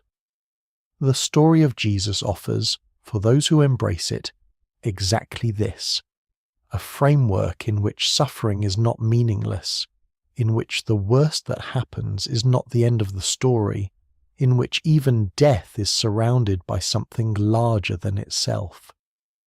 This does not make suffering easier in any simplistic sense, but it makes it possible to keep going through the suffering without losing everything. It makes it possible to be in the darkness without believing that the darkness is all there is. There is so much more to explore in this story. So many rooms in this vast and ancient house, so many corridors that lead to unexpected places, so many individual lives and moments, and artistic achievements and social movements that the story of Jesus has touched or ignited or transformed. We have barely begun. So let us slow down even further now, settle deeper into the quietness of the night, and let the story keep unfolding, this time in all the smaller but no less beautiful stories that branch off from the central narrative like tributaries from a great river. The women of the story. One of the most historically striking features of Jesus' ministry, and one of the most underappreciated, is the central role that women played in it at a time when women were excluded from public religious life in the Jewish world and had minimal legal standing in the Roman world. The Talmudic tradition that was developing in this period included prayers thanking God that one was not born a woman. Roman law treated women as perpetual minors, legally under the control of their fathers or husbands their entire lives.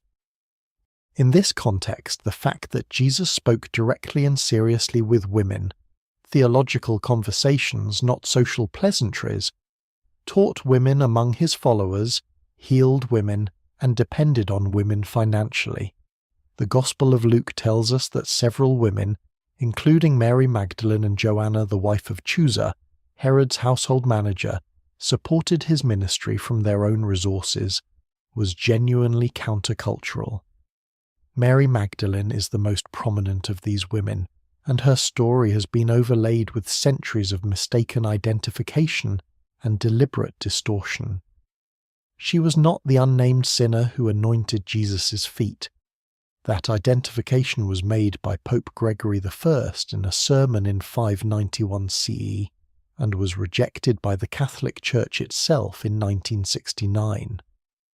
The actual Mary Magdalene, the one the Gospels describe, was a woman from whom 7 demons had gone out, meaning she had suffered from some form of severe illness, mental or physical, from which Jesus had healed her. She became one of his most devoted followers. She was present at the crucifixion when almost all the male disciples had fled. She was present at the burial. She was the first person at the tomb on Sunday morning. She was the first person in John's Gospel to encounter the risen Jesus. And she was the one sent to tell the other disciples. In a world in which a woman's testimony was legally inadmissible, the story of Jesus places a woman at the center of the most important announcement in the history of the movement. The early church gave her the title Apostola Apostolorum, Apostle to the Apostles, Nicodemus, and the Night Conversation. One of the most intimate scenes in the Gospel of John takes place at night. The Gospel is very specific about this. Now there was a Pharisee named Nicodemus, a leader of the Jews. He came to Jesus by night. He came at night, most scholars believe, because he could not afford to be seen. He was a member of the Sanhedrin, the ruling Jewish council, a person with a great deal to lose by association with a controversial teacher from Galilee. But something about Jesus had caught him, had unsettled him, had made him need to seek him out. The conversation that follows, in which Jesus speaks to Nicodemus about being born again, about the wind that blows where it will and you cannot tell where it comes from or where it is going, about God so loving the world that he sent his Son, is one of the most theologically rich passages in the New Testament. But what is equally striking is the human drama of it. A powerful man coming in the dark in secret to speak with a wandering teacher from the hill country. The powerful man asking questions he cannot ask in daylight. This human reality, that the story of Jesus has always attracted people who come to it obliquely, quietly, in their private hours, people who are not ready to declare themselves but who are genuinely searching, is one of the most persistent and most touching features of the story's long history. The woman at the well. In the 4th chapter of John's Gospel, Jesus sits down at a well in Samaria, a region that Jews and Samaritans both claimed as their holy ground, but which Jews typically avoided. A woman comes to draw water. It is the middle of the day, not the usual time for this task, which suggests she was avoiding the other women who came in the cooler morning, perhaps because she was a social outcast even within her own community. Jesus asks her for a drink. She is astonished, a Jewish man, speaking to a Samaritan woman, in public, alone. How is it that you, a Jew, ask a drink of me, a woman of Samaria? Jews and Samaritans do not share things in common. What follows is the longest private conversation Jesus has with any individual in any of the 4 Gospels. He speaks to her about living water, about worship in spirit and truth, about who he is. When she mentions the Messiah who is coming, he says something he has said to almost no one else. I am he, the one who is speaking to you. And she goes back to her village and becomes the first evangelist, the first person to tell others who Jesus is. She says, "Come and see a man who told me everything I ever did." Not an accusation, an astonishment. He saw her fully, without the contempt or the dismissiveness that the world had shown her. And he spoke to her not as a problem to be managed, or a sinner to be condemned, but as a full human being, a conversation partner worthy of his most serious theological engagement. Generations of people who have felt unseen, unworthy, or defined by their failures have found in this story a mirror of their own encounter with something in the story of Jesus that saw them too, Thomas the Doubter. The disciple Thomas has been branded through the centuries with the description, Doubting Thomas, that has become almost universally pejorative, a label for weakness of faith. But a closer reading of the story suggests something very different. When Jesus was raised, the other disciples told Thomas, who had not been present, "We have seen the Lord." Thomas said, "Unless I see the mark of the nails in his hands, and put my finger in the mark of the nails and my hand in his side, I will not believe." This is not the weakness of a faithless person. This is the honesty of a person who has been devastated, who had followed Jesus to Jerusalem believing in him utterly, and had watched him die the most humiliating death the Roman world could inflict, and who had been shattered by that death, and who could not allow himself to be shattered again by false hope. When Jesus appears to Thomas, he does not rebuke him. He offers exactly what Thomas asked for. "Put your finger here and see my hands. Reach out your hand and put it in my side. Do not doubt, but believe." And Thomas, in a moment that has the quality of a collapsed dam, says simply, "My Lord and my God." Jesus says, "Have you believed because you have seen me? Blessed are those who have not seen, and yet have come to believe." Every person who has ever doubted, who has ever needed proof, who has ever stood in the ruins of something they believed in and could not find a way back to trust. Thomas is their person in this story. And the response he receives is not condemnation, but an intimate, personalized meeting of his exact need. The conversion of Paul. The Apostle Paul, Saul of Tarsus, to give him his Hebrew name and his city of origin, was arguably, after Jesus himself, the most important single individual in the history of Christianity. He was a Pharisee of the strictest kind, highly educated in the Jewish law, deeply committed to the purity of the tradition, and genuinely convinced that the early followers of Jesus were a dangerous heretical movement that needed to be suppressed. He was present at the stoning of Stephen, the first Christian martyr, and he watched approvingly as those who stoned him laid their coats at his feet. Then something happened on the road to Damascus. Something so overwhelming, so absolutely beyond his control or expectation, that it reversed the entire direction of his life in an instant. He described it as a blinding light and a voice saying, "Saul, Saul, why do you persecute me?"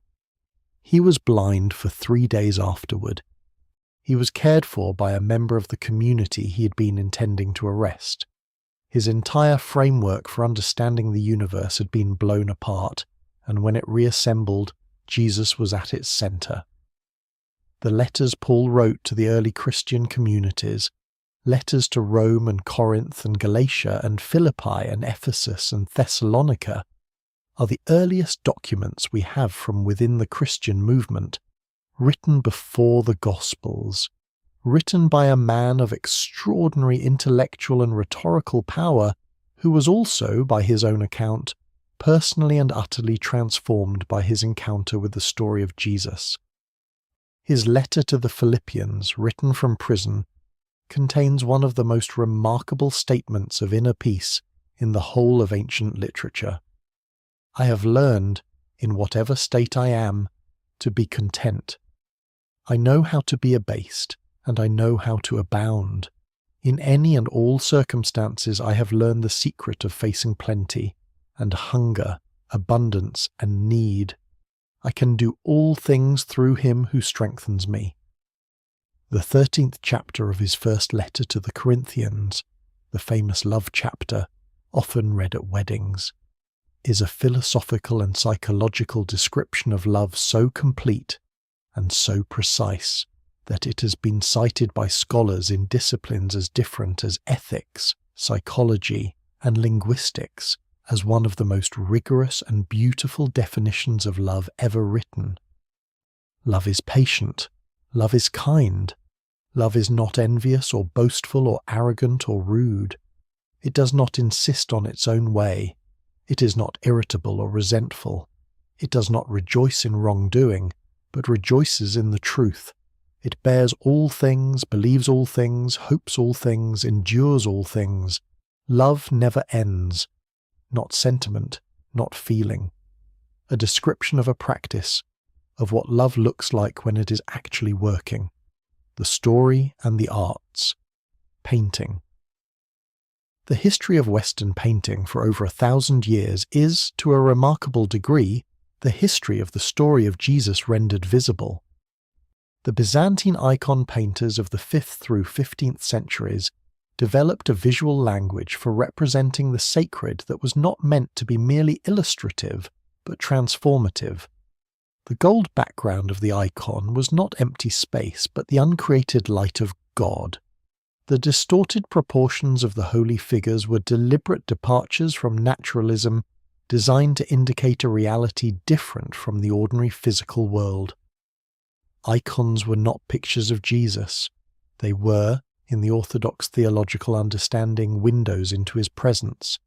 The Renaissance painters, Giotto, Fra Angelico, Botticelli, Leonardo, Raphael, Michelangelo, brought a new sensory richness and human warmth to the same story.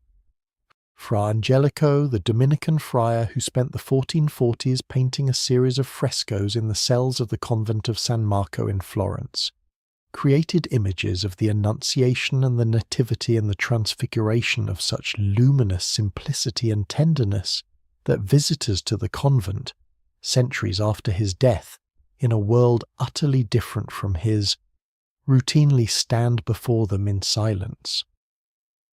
There is a quality in his work, a quality that all the scholars of Renaissance painting have struggled to name, that functions as a kind of presence. Vasari, who was not a sentimental man, wrote that Fra Angelico never picked up his brush without first saying a prayer, and that tears ran down his face whenever he painted the crucifixion. Rembrandt van Rijn, painting in the Protestant Netherlands of the 17th century, a world in which the Catholic tradition of religious painting had been disrupted by the Reformation, and much religious art had been swept out of the churches, found in the story of Jesus a lifelong subject of intimate personal meditation. His late paintings of the return of the prodigal son, the old father bending over the kneeling son, one hand resting on his back in a gesture of such complete and unconditional tenderness that it has been called by the theologian Henry Nouwen the most moving image of divine love ever painted, were created in the final years of his life, when Rembrandt himself had been through bankruptcy and the death of his beloved wife Saskia and his son Titus, when he knew what it was to be the one who had lost everything and needed someone to run toward him. The painting is, among many other things, a self-portrait. The story and literature, Tolstoy and Dostoevsky. Leo Tolstoy, in the last decades of his life, underwent a religious crisis that transformed him from the celebrated author of War and Peace and Anna Karenina into a radical Christian anarchist who gave away his property, wore peasant clothes, worked in the fields alongside the serfs on his estate, and wrote essays and stories about the teachings of Jesus that influenced the entire global nonviolent resistance tradition. He stripped Christianity down to what he believed was its essential core, the Sermon on the Mount, and particularly the command to love your enemies and resist not evil. Gandhi read Tolstoy. Tolstoy and Gandhi corresponded. Gandhi's experiments with nonviolent resistance in South Africa were directly influenced by Tolstoy's understanding of Jesus' teaching. And Gandhi's influence on Martin Luther King Jr. is well documented. The line from the Sermon on the Mount to the March on Selma runs through Tolstoy and Gandhi, a line of moral inheritance that crosses cultures and centuries and religious traditions in ways that are remarkable. The story in film. From the earliest days of cinema, the story of Jesus has drawn filmmakers. Cecil B. DeMille's Silent King of Kings in 1927 was one of the most watched films of its decade. Pier Paolo Pasolini, a Marxist and atheist filmmaker, made The Gospel According to Saint. Matthew in 1964, using non-professional actors from the poor villages of southern Italy, filming in black and white with handheld cameras, and created what is still widely considered the most historically and humanly convincing film depiction of Jesus. A fierce, urgent, demanding figure who bears very little resemblance to the gentle blonde imagery of Western religious art. Pasolini dedicated the film to Pope John XXIII. Martin Scorsese's The Last Temptation of Christ, based on the novel by Nikos Kazantzakis, explored what it might mean for Jesus to be fully human, to feel desire, to doubt, to struggle, and created enormous controversy, which itself reflected how deeply the story is held and how much people care about how it is told. The Story and Social Justice, Dorothy Day. Dorothy Day is perhaps one of the most remarkable Americans of the 20th century and one of the least famous outside the circles of Catholic social teaching. She was a journalist, a radical activist, and in her early life a woman who had an abortion and an illegitimate child, and who moved through the bohemian world of Greenwich Village in the 1910s and 1920s.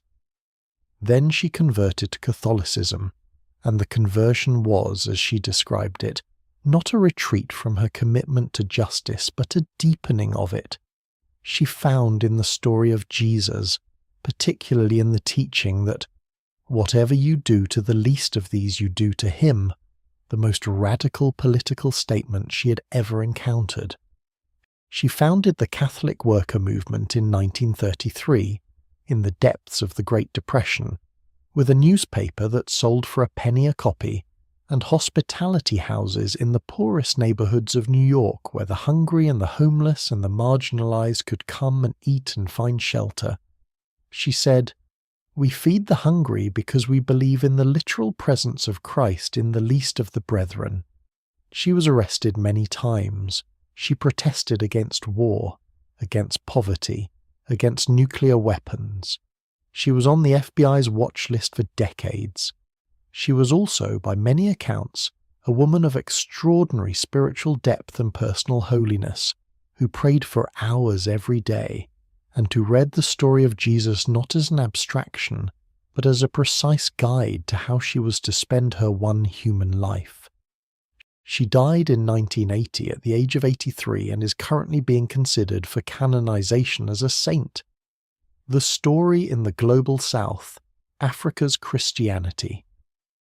The fastest growing expression of Christianity in the world today is in sub-Saharan Africa, where the number of Christians has grown from approximately 10 million in 1900 to over 600 million today. This is one of the most dramatic religious transformations in human history, and it has produced forms of Christian expression that are distinctively African, that draw on African musical traditions, African healing practices, African communal structures, while finding in the story of Jesus something that speaks directly to African experience. The Nigerian author Chinua Achebe, writing about his Igbo culture's encounter with Christianity, identified something complex and painful in the colonial history of that encounter, but also something that he could not simply dismiss: the genuine good news quality of the early missionary preaching, which in some communities offered a radical alternative to aspects of traditional society that the most vulnerable members of those communities, twins who were traditionally killed at birth, mothers who had lost their children and been ostracized, people of the lower Osu caste, experienced not as oppression, but as liberation. The story of Jesus as the one who welcomes the excluded, who reverses the hierarchies of human honor, who says that the last shall be first. This story found soil in communities across Africa that received it not as a foreign imposition, but as something they had, in some sense, been waiting for. Archbishop Desmond Tutu, who stood at the center of South Africa's struggle against apartheid, has said that his understanding of the story of Jesus was the bedrock of everything he believed about why apartheid was wrong and had to end. God's dream is that you and I and all of us will realize that we are family, he wrote, that we are made for togetherness, for goodness, and for compassion. This vision, which he drew directly from the teachings of Jesus about the kingdom of God as a community of radical inclusion, animated his work through the darkest years of the apartheid regime and through the extraordinarily difficult work of the Truth and Reconciliation Commission afterward, where he presided over a process of truth-telling and forgiveness that the world watched with a combination of awe and something close to disbelief that such a thing was possible. The story and science, the complex relationship. The relationship between the story of Jesus and the history of science is often presented as a simple story of conflict, but the actual history is considerably more complicated and more interesting. Many of the founders of modern science were deeply committed Christians for whom the investigation of the natural world was an act of worship, an attempt to read the book of nature that God had written alongside the book of Scripture. Johannes Kepler, who discovered the mathematical laws governing planetary motion, wrote, "I was merely thinking God's thoughts after him." Francis Bacon, who articulated the scientific method, was a devout Christian. Isaac Newton spent more time writing theology and biblical commentary than he did writing physics. The genuine conflicts, Galileo and the Inquisition, the reception of Darwin's theory of evolution, were real and serious, and the Church's responses to these challenges were often intellectually damaging and morally regrettable. But they were also, in the longer historical arc, corrected. Pope John Paul II in 1992 formally acknowledged that the Church had been wrong in the Galileo affair. The majority of Christian denominations today have no difficulty with evolutionary biology, which they read as describing the mechanism through which God created the extraordinary diversity of life. The question of the relationship between faith in the story of Jesus and engagement with the scientific investigation of the world is, for many millions of people, not a conflict at all. It is simply two different kinds of question, addressed by two different kinds of tool, each essential and neither excluding the other. The story and philosophy, the ethics that outlive the faith. One of the most interesting phenomena in the intellectual history of the modern West is the degree to which the ethical framework that Jesus articulated and that Christianity transmitted and amplified has persisted even in cultures that have largely abandoned Christian belief. The philosopher Jürgen Habermas, who is an atheist and one of the most rigorous thinkers in the Western tradition, has argued that the Judeo-Christian concept of the equal dignity of every human person, rooted in the theological claim that every human being is created in the image of God, and amplified by the Christian claim that God himself became a particular, vulnerable human being, is the foundation of modern human rights discourse, and that we have not yet found a fully convincing secular replacement for the theological grounding of that foundation. Immanuel Kant's categorical imperative, act only according to that maxim by which you can at the same time will that it should become a universal law, is a formalization in philosophical language of what Jesus said much more simply, "Do to others as you would have them do to you."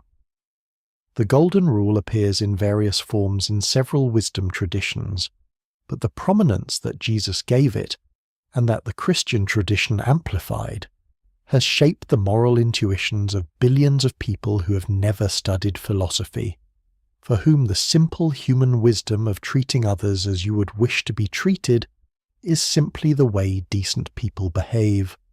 The story in music, gospel, spirituals, and the sacred roots of American music.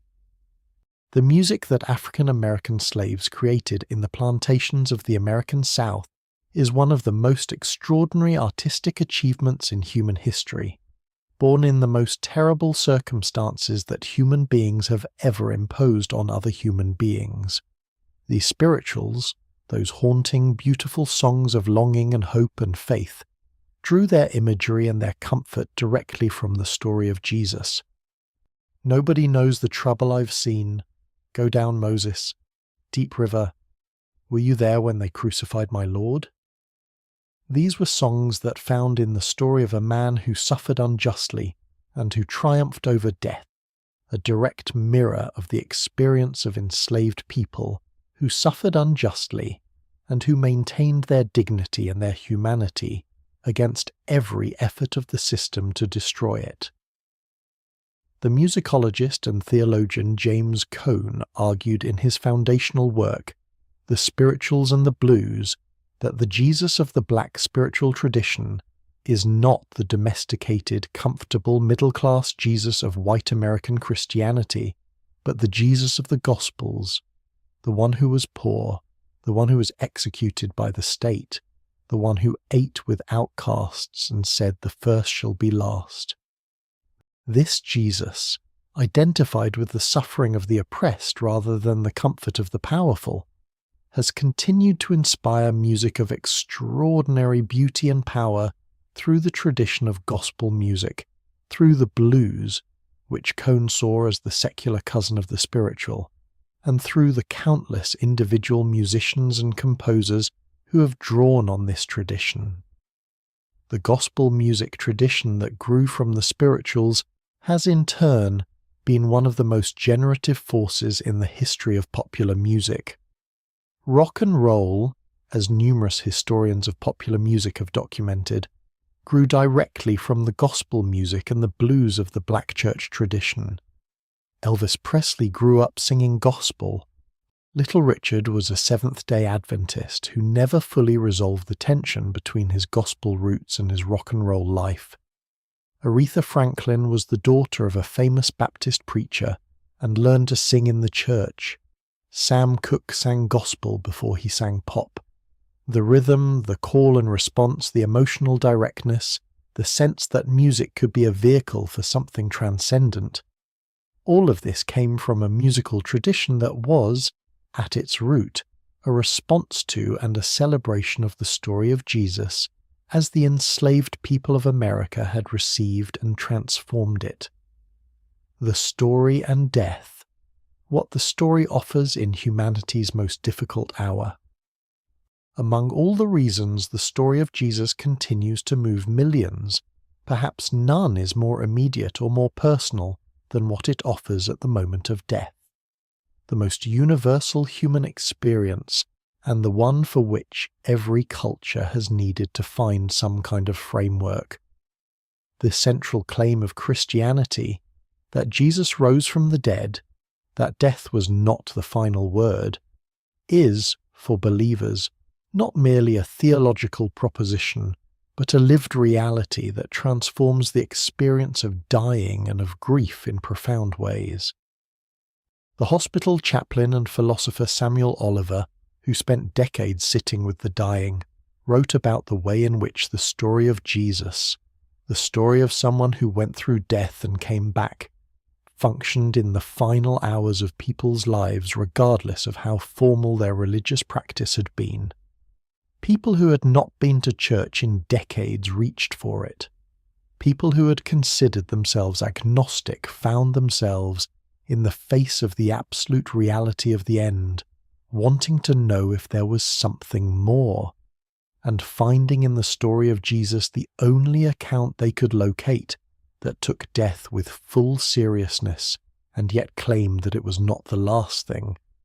The theologian Karl Barth one of the 20th century's greatest, spent his entire life writing a massive theological account of the Christian faith that runs to millions of words, and at the end of his life he was asked to summarize it.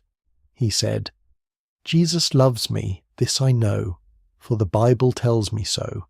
A child's song, the simplest possible statement." And at the end of all the millions of words, what remained was that. The story's complexity and controversy, engaging with the difficult.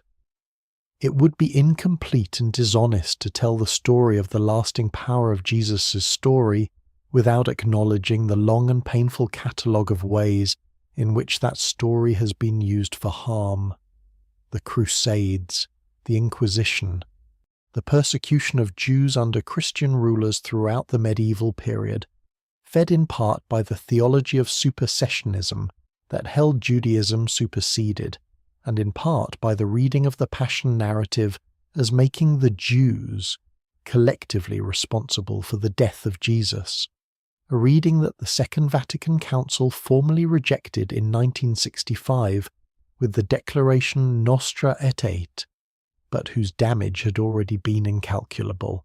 The complicity of significant parts of the Church in the colonization of the Americas and Africa and Asia, the use of Christianity to justify conquest and enslavement, the role of Christian institutions in covering up abuse, all of this is part of the story. And yet, and this is one of the most theologically interesting things about Christianity, the story of Jesus himself has consistently been used as the very standard by which these corruptions and betrayals are condemned. The prophetic tradition within Christianity, the tradition that calls the Church to account by holding its practice up against the teaching of its founder, has been as persistent as the tradition of corruption.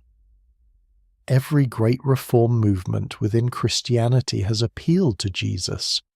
Every great protest against ecclesiastical abuse has invoked the carpenter from Nazareth, who drove the money changers from the temple.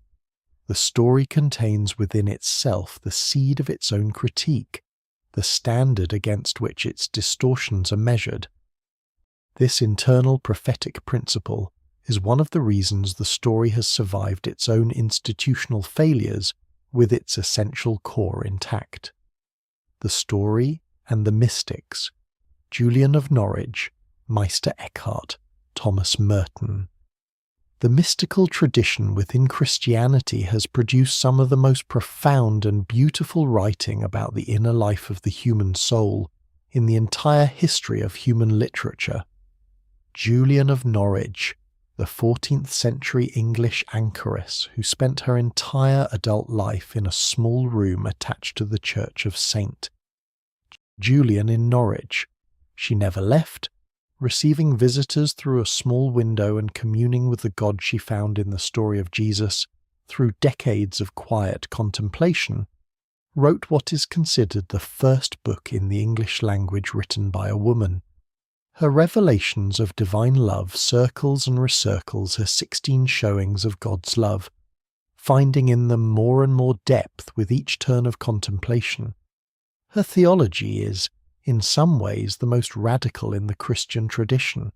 She insisted, based on her visions, that there is no wrath in God at all, that what looks like divine wrath is only our human experience of our own distance from love, that the reality of God is nothing but love, entirely and without remainder. The love of God Most High for our soul, she wrote, is so wonderful that it surpasses all knowledge. This is not sentimental reassurance.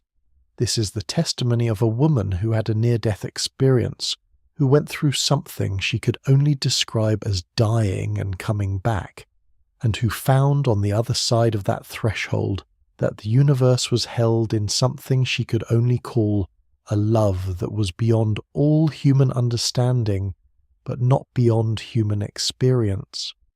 Thomas Merton, the 20th century Trappist monk, whose autobiography, The 7-Story Mountain, became one of the best-selling spiritual memoirs of the 20th century, came to the story of Jesus from outside, from a childhood of no particular faith, a young adulthood of intellectual wandering and moral confusion. His conversion and entry into the monastery at Gethsemane in Kentucky in 1941 was, by his account, the most terrifying and most liberating thing that had ever happened to him. What he found in the silence and the daily rhythm of monastic prayer was not the escape from the world that his critics accused him of seeking, but a deeper engagement with it, a contemplative attention to the reality of God's presence in all things that gradually transformed him into one of the most acute social critics of his era, writing with extraordinary clarity about racism, about war, about the nuclear arms race, about the spiritual poverty of a consumer culture that had substituted comfort for meaning, the story and contemporary seekers, the nuns who are not done. One of the most interesting sociological phenomena of the contemporary period is the growing population of people who identify as religiously unaffiliated, the nones, as sociologists call them, who have left formal religion, but who have not, it turns out, left the spiritual search. Survey after survey finds that the majority of religiously unaffiliated people in Western countries still believe in some kind of God or higher power, still pray, still find the question of meaning and transcendence urgent and real. And many of them, perhaps more than the churches realize, continue to find themselves drawn to the figure of Jesus himself, even when they have lost confidence in the institutions that bear his name. The philosopher Peter Rollins calls this atheism, not the straightforward denial of God, but the refusal to settle for the comfortable, manageable, tame version of God that institutional religion sometimes offers. Many of the people who have left the churches have not left because they found the story of Jesus too demanding.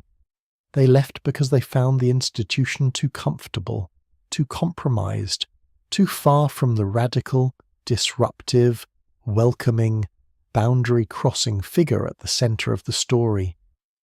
They left in the name of Jesus, or at least in the name of something they found in Jesus that the institution was not giving them. The story and children. The first way the story is received. There is something about the way children receive the story of Jesus that adults who have become sophisticated and guarded often find moving and even challenging.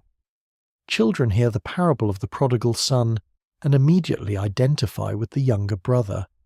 Children hear about Jesus welcoming the children when the disciples are trying to keep them away. Let the little children come to me, and do not stop them. For it is to such as these that the kingdom of heaven belongs. And they feel, without being able to articulate it, recognized. They hear about the feeding of the 5,000 and a small boy who gave his lunch, 5 loaves and 2 fish, and feel that even small contributions to large problems matter. They hear about Jesus being kind to sick people and people who are left out, and something in them responds with an instinctive, yes, that's right, that's what should happen. Many people who have complicated relationships with organized religion in their adult lives carry from their childhood a residual warmth toward the Jesus they encountered in Sunday school or in a children's Bible. A Jesus who was kind and brave and who liked children, and who stood up for people who were being treated unfairly. This early, uncomplicated impression often acts as a kind of deep root, something that persists beneath all the adult complications, something that reasserts itself in moments of crisis or grief or wonder, something that explains why even people who have moved far from institutional religion find themselves, in the dark hours, returning to the words and the images of a story they first received as children. The story and prayer. The most personal relationship. The practice of prayer, of direct personal address to God, of conversation with the divine, has been at the center of Christian life since the earliest communities, Rooted in the example and the teaching of Jesus himself, he prayed constantly. He withdrew to lonely places to pray. He told his disciples to pray for their enemies, to pray for their daily bread, to pray without ceasing. He gave them a prayer that bears his shape, intimate, earthly, cosmic, honest about need, committed to forgiveness. The research on the psychological effects of prayer is interesting and complex, but some consistent findings emerge that prayer, particularly contemplative or meditative prayer, activates the same neural pathways as mindfulness meditation, reducing the stress response and increasing the sense of connectedness. More importantly, the personal testimony of millions of people across all cultures and all centuries is that prayer, specifically prayer addressed to God in the name of Jesus, has been an experience not merely of talking but of being heard, not merely of seeking but of finding, not merely of asking but of receiving something that defies simple description, but that people consistently reach for words like peace and presence and love to describe. Mother Teresa, who spent 50 years caring for the dying in the streets of Calcutta, wrote in her private journals, published only after her death, about extended periods in which prayer felt like addressing an absence, in which she could not feel the presence of God, in which the darkness was absolute.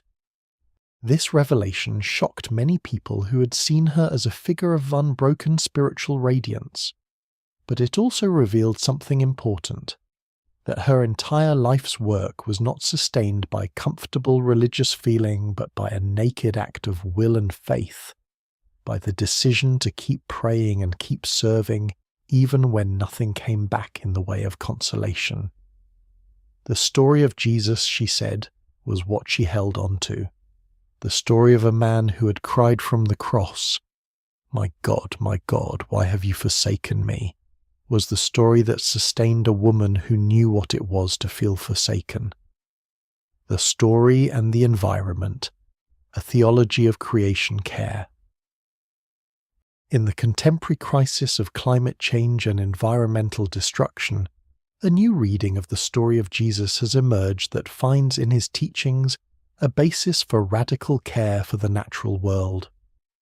Pope Francis's 2015 encyclical Laudato Si, Care for Our Common Home, argued that the Christian tradition's understanding of creation as God's gift, and of human beings as stewards rather than masters, requires urgent and serious engagement with the ecological crisis.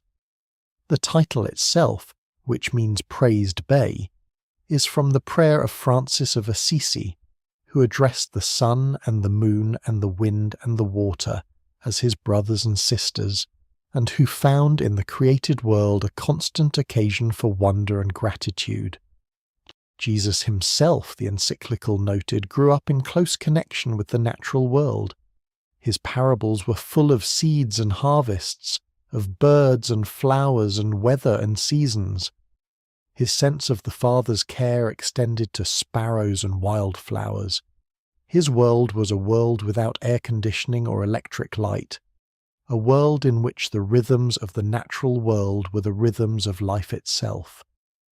The recovery of this dimension of his teaching, the sense that the natural world is not merely a resource to be exploited but a gift to be tended and cherished, is one of the newest and most urgent movements in contemporary Christian thought, bringing the ancient story into direct engagement with one of the defining challenges of the 21st century. The story and interfaith dialogue. What other traditions find in Jesus?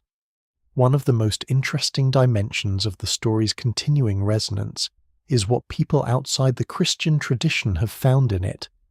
Judaism, out of whose soil Jesus grew, has had a complex and often painful relationship with the story of Jesus because of the centuries of Christian persecution of Jews. But in the 20th and 21st centuries, a number of Jewish scholars, Martin Buber, David Flusser, Giza Vermis, Amy Jill Levine have engaged deeply and sympathetically with the historical Jesus and found in him a deeply Jewish figure whose teachings are continuous with the best of the prophetic and rabbinic tradition, a first-century Jewish sage of extraordinary depth. Islam reveres Jesus, whom it calls Isa, as one of the greatest of the prophets, born of a virgin, a worker of miracles who will return at the end of time. The Quran speaks of him with great respect, and the name Jesus is one of the most common names in the Islamic world, particularly in Arabic-speaking countries where Isa or Yusuf, Joseph, or Maryam, Mary, are given to children as signs of veneration. Mahatma Gandhi, as we have noted, was a Hindu who found the Sermon on the Mount among the most important documents he had ever read, and who saw in Jesus a master of the ahimsa, the non-violence, that he believed was the deepest spiritual truth. The Dalai Lama has spoken with great warmth about the teachings of Jesus, seeing in his emphasis on compassion and on the inner life a message continuous with the deepest insights of Buddhism. The story and suffering. Meeting pain where it lives. Perhaps no other dimension of the story's continuing power is more important than this. It is a story that takes suffering seriously, not a story that promises you will avoid suffering, not a story that says if you follow Jesus correctly you will be prosperous and comfortable and safe. A story in which God himself, in the person of Jesus, enters the full depth of human suffering, the hunger and the tiredness and the grief and the abandonment and the violent death. A story in which the one who says, "Come to me, all you who are weary and heavy laden, and I will give you rest," is the same one who cried from the cross in the language of total desolation. Viktor Frankl, the Austrian psychiatrist and Holocaust survivor who developed his theory of logotherapy, of the human need for meaning as the deepest motivational force, in the concentration camps of Auschwitz and Dachau, wrote that the people who survived psychologically in the camps were those who were able to find or maintain some framework of meaning in the midst of the most obscene suffering human beings have ever inflicted on each other. Many of those people were sustained by their faith in the story of Jesus, by the conviction, held in the teeth of every evidence to the contrary, that the suffering was not the last word, that they were not abandoned, that the love they had trusted was still there even when it could not be felt. The theologian Jürgen Moltmann, whose theology of the cross we mentioned earlier, wrote, "The crucified God, while still carrying the memory of the total devastation of Germany in World War II, the memory of friends who had not come back, the memory of a world that had placed its confidence in power and had produced only ash. He found in the cross, in the image of God participating in, rather than being immune to the world's suffering, the only theology that could honestly face what the 20th century had been. The suffering of a single innocent child," Dostoevsky had written, returning Ivan Karamazov's ticket to a world where such suffering is the price of cosmic harmony. And the Christian response, not an answer, but a response, was the cross. God in Christ suffering with the child, not explaining the suffering, not justifying it, but refusing to be absent from it. The story and the desert fathers and mothers. Long before the great European monastic tradition took shape, long before the rule of St. Benedict was written, and the great abbeys of Cluny and Monte Cassino rose to prominence, there was a different kind of monasticism altogether, the raw, strange, unmistakably ancient monasticism of the Egyptian desert, where in the 3rd and 4th centuries something extraordinary was happening in the silence of the sand. Beginning around the year 270 CE, a man named Anthony of Egypt walked out into the deep desert east of the Nile and began to live alone. He was the son of fairly prosperous Christian farmers in the village of Coma, and when his parents died and left him their estate, he heard a reading from Matthew's Gospel in the village church, the story of the rich young man whom Jesus tells to sell everything, give to the poor and follow him. And he walked out of the church and did exactly that. He sold the estate, gave the money to the poor, placed his younger sister in the care of a community of women, and went to live alone in the tombs at the edge of the village, and then further and further out into the desert, until eventually he settled in an abandoned Roman fort at a place called Pispeer, where he lived in absolute solitude for 20 years. The stories that gathered around Anthony, stories of his struggles with demons in the desert, his visions, his encounters with other solitary figures, his eventual emergence from his hermitage to counsel those who had travelled from all over the known world to seek his wisdom, were collected by his young friend Athanasius of Alexandria into a biography that became one of the most widely read documents in the early Christian world. The life of Anthony was read by Augustine in Milan shortly before his own conversion, and he wept. It spread to France and Spain and Britain, and shaped the whole emerging tradition of Christian monasticism. Others followed Anthony into the Egyptian desert, and then into the Syrian and Palestinian deserts, until the wilderness was dotted with hermits and small communities of men and women who had gone out there to find, in the stripping away of every comfort and distraction, the heart of the story of Jesus. They fasted. They prayed without ceasing, praying the Psalms, praying the Jesus prayer, Lord Jesus Christ, Son of God, have mercy on me, a sinner, sitting in their cells and learning to be present to a divine presence that required all of their attention. They also gradually began to receive visitors and disciples, and their wisdom, collected in the sayings and stories called the Apophthegmata Patrum, the sayings of the desert fathers and mothers, is some of the most incisive and practically wise spiritual guidance in the entire Christian tradition. Amma Syncletica, one of the desert mothers, whose name means the assembly in Greek, was a wealthy Alexandrian woman who gave away her fortune and went to live in a tomb outside the city with her blind sister, and who attracted so many disciples with her wisdom that she became one of the most quoted figures in the sayings literature. She said, "In the beginning there is struggle and a lot of work for those who come near to God, but after that there is indescribable joy. It is just like building a fire. At first it's smoky and your eyes water, but later you get the desired result. Thus we ought to light the divine fire in ourselves with tears and effort. This is practical, physical, honest wisdom. Wisdom that does not promise an easy path, but that promises the path leads somewhere real. The Story and the Franciscans, a revolution of joy." Francis of Assisi was born in 1181 or 1182, the son of a prosperous cloth merchant named Pietro di Bernardone, who had given his son the French nickname Francesco, the Frenchman, in honour of a business trip to France where the boy was conceived. Francis grew up in comfort and with the expectations of his class. He would be a merchant, he would be prosperous, he would achieve the worldly ambitions that his social world valued. He was known in his youth as a cheerful, generous, slightly extravagant young man who enjoyed the company of friends and the pleasures of the table, and who also had genuine artistic sensibilities and a deep love of the troubadour poetry and song that was the high culture of his era.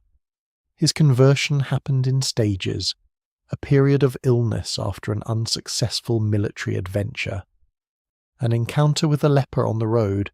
He had a deep physical aversion to leprosy, and when he saw the leper he felt the familiar revulsion rising in him, and then something changed. He dismounted, kissed the man's hand, and afterward could not explain what had happened. A sense of hearing the voice of Christ speaking to him from a crucifix in the ruined chapel of San Damiano outside Assisi. "Go, rebuild my church, which, as you can see, is falling into ruin." He took this literally at first and began carrying stones to repair the chapel, selling bolts of his father's cloth to buy materials. His father was not pleased and had him hauled before the bishop. Francis, in front of the bishop and the assembled citizens of Assisi, stripped off all his clothes and handed them to his father. "Until now I have called Pietro di Bernardone my father," he said, "but from now on I can say without reservation, 'Our Father who art in heaven.'" He had understood, with the totality of a person seized by a vision, that the life Jesus had described, the life of the Beatitudes, the life of the lilies of the field who neither toil nor spin, the life of giving everything and following, was meant to be lived literally.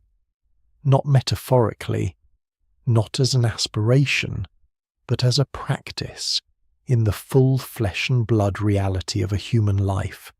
He went to live among the lepers. He preached to birds and addressed them as his sisters. He wrote a prayer to the sun and the moon as his brother and sister. He approached the Sultan of Egypt during the Crusades with no weapons and no argument, but his willingness to be killed, seeking to make peace across one of the most violent divisions in the medieval world. He attracted followers, hundreds, then thousands, who were drawn not primarily by his theology, but by the quality of his joy, the sense that this man had found something that was actually real, that the freedom he radiated was a freedom that the normal arrangements of the world could not give and could not take away. His story has been told by Dante, by Giotto's frescoes in the Basilica of Assisi, by Zeffirelli's film Brother Sun, Sister Moon, and by millions of people who have kept on his windowsill a small statue of the man with the birds, who have planted a garden with a plaque bearing his prayer of peace. "Lord, make me an instrument of your peace," without necessarily attending church or identifying with Christian doctrine. Something in Francis, some quality of radical, joyful, concrete love, keeps escaping the boundaries of denomination and tradition and speaking directly to something in the human heart that responds to a life lived without calculation, without the careful management of risk and reputation, without the keeping of comfortable distances from the suffering world. The story in Teresa of Avila, The Interior Castle.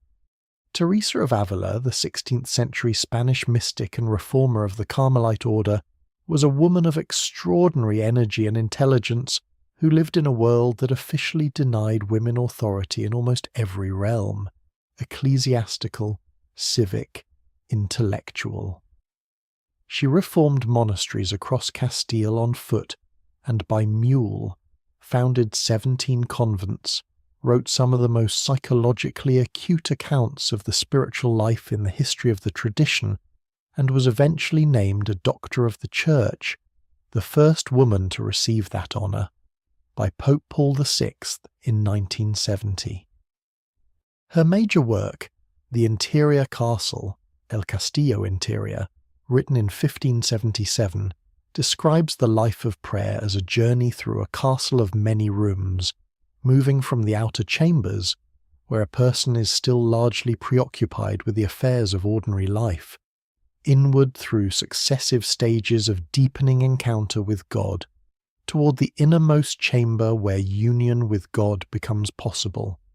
It is a map of the interior life that is both theologically sophisticated and intensely practical, written by someone who had been through everything she was describing, and who wrote about it with the directness of a person who does not have time to waste. Teresa's famous prayer, "Let nothing disturb you, let nothing frighten you, all things pass away, God never changes. Patience obtains all things, whoever has God lacks nothing, God alone suffices," was found written in her breviary after her death.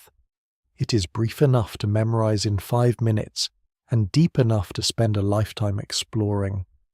It has been reproduced on cards and pendants and prayer books and walls in every Christian tradition, because it names something essential, that in the midst of the instability of everything, there is a stability that cannot be shaken, and that access to it is not a question of circumstances but of attention.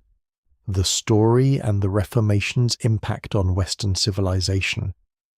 It is impossible to overstate the degree to which the Protestant Reformation, that great upheaval that began when Martin Luther nailed his 95 Theses to the door of the castle church in Wittenberg on October the 31st, 1517, and that within decades had split Western Christianity into a dozen competing streams, shaped the world we live in today. The Reformation was, at its core, a controversy about the story of Jesus, about how his saving work was to be understood, about who had authority to interpret it, about how individuals stood before God and what God required of them. But its consequences reached far beyond theology, into politics and economics and education and family life and the very foundations of modern democratic civilization. The emphasis on the Bible in the vernacular, on every individual's right and responsibility to read and interpret the story of Jesus for themselves, was one of the most powerfully democratizing forces in Western history. It presupposed literacy, and so it drove investment in education. The tradition of the Protestant sermon, the long, substantive, intellectually demanding weekly exposition of a biblical text, created a culture of engaged listening and critical thinking that scholars have connected to the development of democratic participation. The Calvinist tradition's emphasis on calling, on the dignity of all honest work as a form of service to God, has been connected by the sociologist Max Weber to the development of the work ethic that powered early modern capitalism. The Puritan communities that settled New England in the 17th century brought with them a vision of society organized around the story of Jesus that was, for all its rigidities and exclusions, fundamentally committed to the idea that the community had a shared responsibility for the well-being of every member. Their covenant theology, the idea that the community was bound together by a covenant with God and with each other, shaped the emerging tradition of American democratic self-governance in ways that the founders of the American Republic, even those who were deists rather than Orthodox Christians, could not escape. John Adams wrote that the American constitutional system was designed for a moral and religious people and was wholly inadequate for any other. He had in mind a people shaped by the moral seriousness of the Puritan tradition, which was itself shaped by the story of Jesus. The story and the mystic poets, Donne, Herbert, Hopkins, Eliot. The story of Jesus has inspired some of the most extraordinary poetry in the English language, poetry that brings together the intellectual and the devotional, the formal and the intensely personal, in ways that only the pressure of genuine encounter with something overwhelming can produce. John Donne, whose life moved from brilliant, sensual, worldly young poet to Dean of St. Paul's Cathedral, wrote holy sonnets of astonishing power, poems that grab God by the collar and refuse to let go until they have gotten an answer. "Death be not proud," he wrote, addressing death directly in an act of defiance rooted in the resurrection faith. "Death be not proud, though some have called thee /mighty and dreadful, for thou art not so." His Meditation 17 contains the most famous passage in all of his prose. "No man is an island, entire of itself. Every man is a piece of the continent, a part of the main." A theology of human solidarity rooted in his understanding of the story of Jesus. George Herbert, Donne's younger contemporary, was a Welsh poet who gave up a promising career at court to become an obscure country parson in Wiltshire, and who spent his brief ministry, he died at age 39, writing poems of such exquisite technical refinement and such naked spiritual honesty that T.S. Eliot called him one of the greatest poets who ever wrote in English. His poem, Love 3, in which love, God, welcomes a soul to a feast despite the soul's protests of unworthiness, and in which love quietly insists that the guests sit down and eat, is perhaps the most perfect short poem about grace in the English language. "You must sit down," says love, "and taste my meat." So I did sit and eat. The whole story of Jesus in 12 words. Gerard Manley Hopkins, the Victorian Jesuit priest whose radical experiments with rhythm and sound, he called his innovation sprung rhythm, make him feel surprisingly modern despite his 19th century dates, wrote poems of extraordinary beauty about the natural world as a place charged with the grandeur of God. Poems that are also sometimes poems of absolute desolation. No worst, there is none. I am gall, I am heartburn, that have comforted people who know what it is to be in the darkness that Hopkins described. He wrote them privately. They were published only after his death. They have been in print ever since. T.S. Eliot's 4 Quartets, the long meditative poem he wrote in the 1940s during the Second World War, while he was living in London and watching the city burn in the Blitz, is, many critics believe, the greatest long poem in English of the 20th century. It is also a deeply Christian poem, circling and recircling the story of the Incarnation, the claim that God became flesh, that the divine entered time, as the one thing that makes sense of the paradox of time and eternity, of the moments of transcendence that flash through ordinary experience, of the possibility that what has been lost is not permanently lost but is redeemable. All shall be well and / all manner of thing shall be well / by the purification of the motive / in the ground of our beseeching. Julian's words, carried by Eliot into the burning city of the 20th century. Still true, he believed, still holding, the story and care for the dying, the hospice movement. Dame Cicely Saunders, the British physician who founded the modern hospice movement, was a devout Anglican Christian whose faith was not incidental to her work but central to it. She had come to medicine through a circuitous path. She had trained as a nurse, then as a social worker, and finally at the age of 33 enrolled in medical school specifically, so that she would have the professional authority to change how dying people were treated.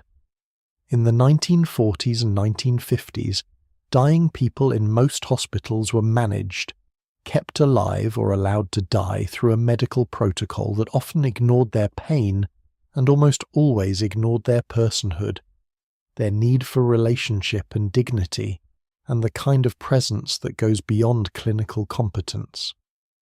Saunders had encountered a dying Polish-Jewish refugee named David Tasma in the late 1940s, and their friendship in the final 2 months of his life had convinced her that something was profoundly wrong with how modern medicine treated the dying, that the suffering she was watching was largely unnecessary, and that what was needed was not just better pain management, though that was desperately needed, but a whole new philosophy of care, one that treated the dying person as a full human being whose life mattered up to its very last moment.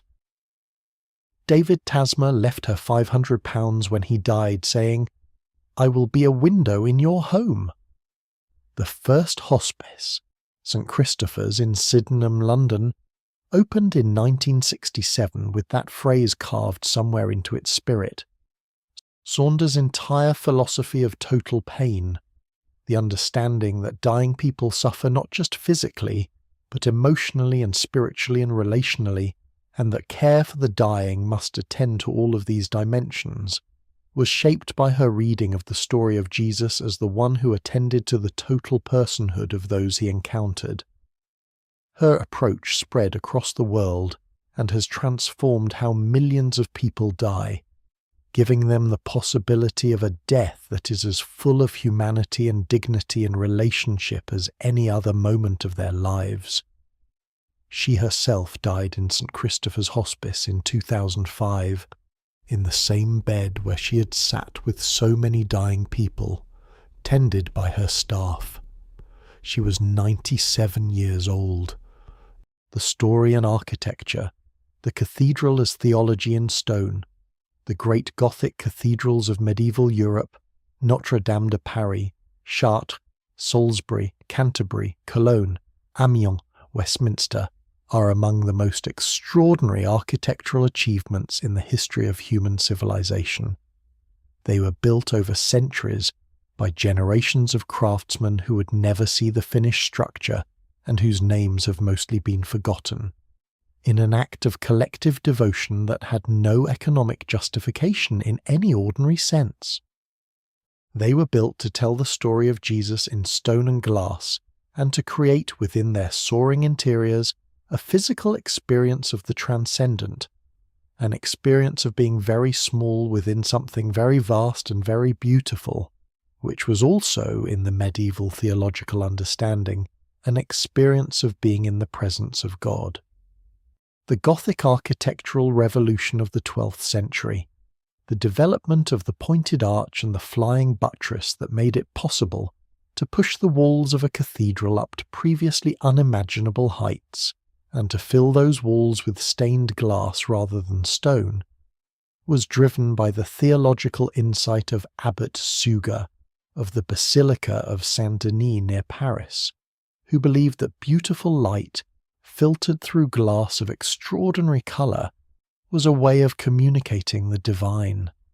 His ambulatory at Saint-Denis, rebuilt in the 1140s with the new Gothic techniques, was described by him as creating a miraculous and uninterrupted light that could transport the worshipper from the material to the immaterial.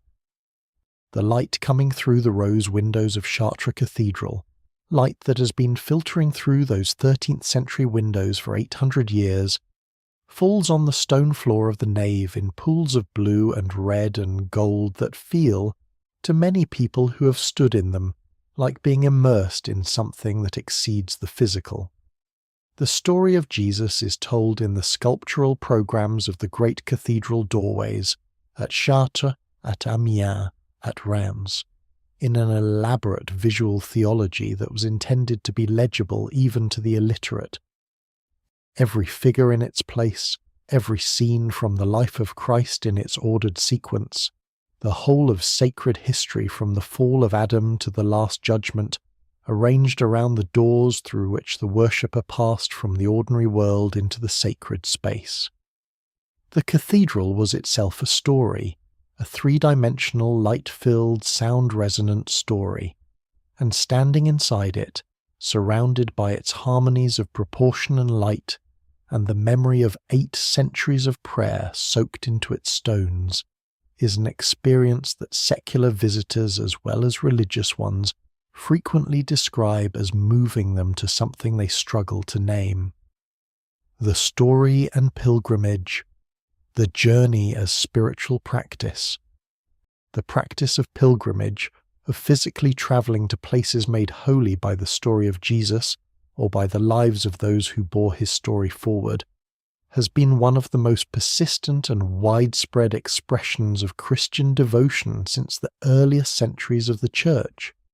People have been walking to Jerusalem and Rome and Canterbury and Santiago de Compostela for 15 centuries, and they are still walking. The Camino de Santiago, the Way of St. James, is a network of pilgrimage routes across Europe converging on the shrine of the Apostle James in Santiago de Compostela in northwestern Spain. In the Middle Ages, it was one of the 3 great Christian pilgrimages, alongside Jerusalem and Rome. It fell into relative disuse after the Reformation and the religious upheavals of the early modern period, and by the mid-20th century was little more than a historical curiosity.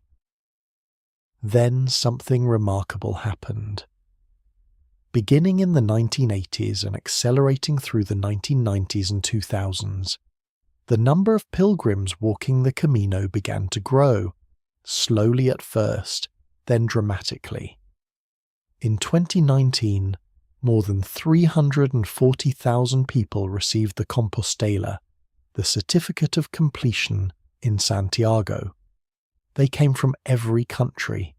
They came for every reason: religious devotion, personal crisis, a desire for silence and physical challenge, recovery from grief or illness or divorce, the simple need to walk far from the ordinary noise of life and listen for something. Many of them did not identify as Christian when they set out. Many of them did not identify as Christian when they arrived. But most of them reported something happening during the weeks of walking, some shift in perspective, some quieting of the noise that normally fills consciousness, some encounter with other human beings at the level of vulnerability that long, difficult walking produces, that they found it impossible to describe except in language that was, even if they resisted the word, spiritual. The story and forgiveness in the real world. The Amish of nickel mines. On October 2nd, 2006, a 32-year-old milk truck driver named Charles Roberts entered a one-room Amish schoolhouse in Nickel Mines, Pennsylvania, and shot 10 girls, killing 5 of them before killing himself. It was one of the most horrifying acts of violence against children in American history, and the nation waited to see how the Amish community, a deeply traditional Christian community that maintains the old ways of dress and transportation and community life in deliberate separation from the wider culture, would respond. On the same day as the shooting, representatives of the Amish community visited the family of the killer to express their condolences. They invited his parents to the funerals of their daughters. They set up a charitable fund for the killer's widow and children. 30 Amish people attended Charles Roberts' funeral. The grandfather of one of the murdered girls was heard telling younger relatives not to hate the killer. The Amish community was asked by the media, "How can you do this? How can you forgive something like this?" And the answer they gave was simple and direct: because Jesus tells us to. Because the story of Jesus is a story about forgiving what cannot be deserved. Because they had been taught from childhood that forgiveness is not a feeling but a decision, and that the decision was not optional for followers of Jesus. The reaction of the wider culture was extraordinary.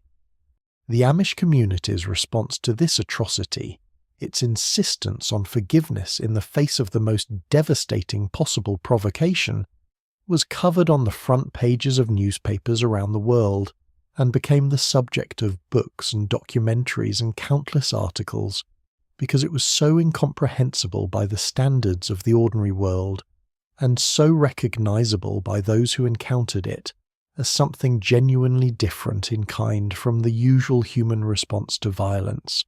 It was the Sermon on the Mount lived. It was the parable of the prodigal son, practiced in the most impossible circumstances. It was, for those who saw it clearly, one of the most powerful demonstrations in living memory of why the story of Jesus still moves millions. The story and the imagination, the Jesus novels. Writers of fiction have been drawn to the story of Jesus throughout the history of the novel, and some of the most interesting engagements with the story have come from outside the Christian tradition. Mikhail Bulgakov's The Master and Margarita, one of the masterworks of 20th century Russian literature, places the story of Pontius Pilate and Jesus, whom Bulgakov calls Yeshua ha-Nozri, in counterpoint with a darkly satirical story about the devil visiting Soviet Moscow, and in the juxtaposition, Pilate's cowardice and Yeshua's courage stand out with extraordinary clarity.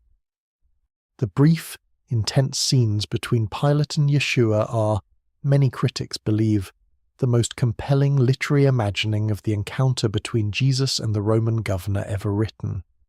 Colm Tóibín's The Testament of Mary gives voice to the mother of Jesus, a Mary who is not the serene figure of medieval iconography, but a traumatized old woman living alone in Ephesus under the watchful eyes of the men who are writing the story of her son, trying to find a version of events that she can live with, that does not require her to believe in the theology they are constructing around her grief.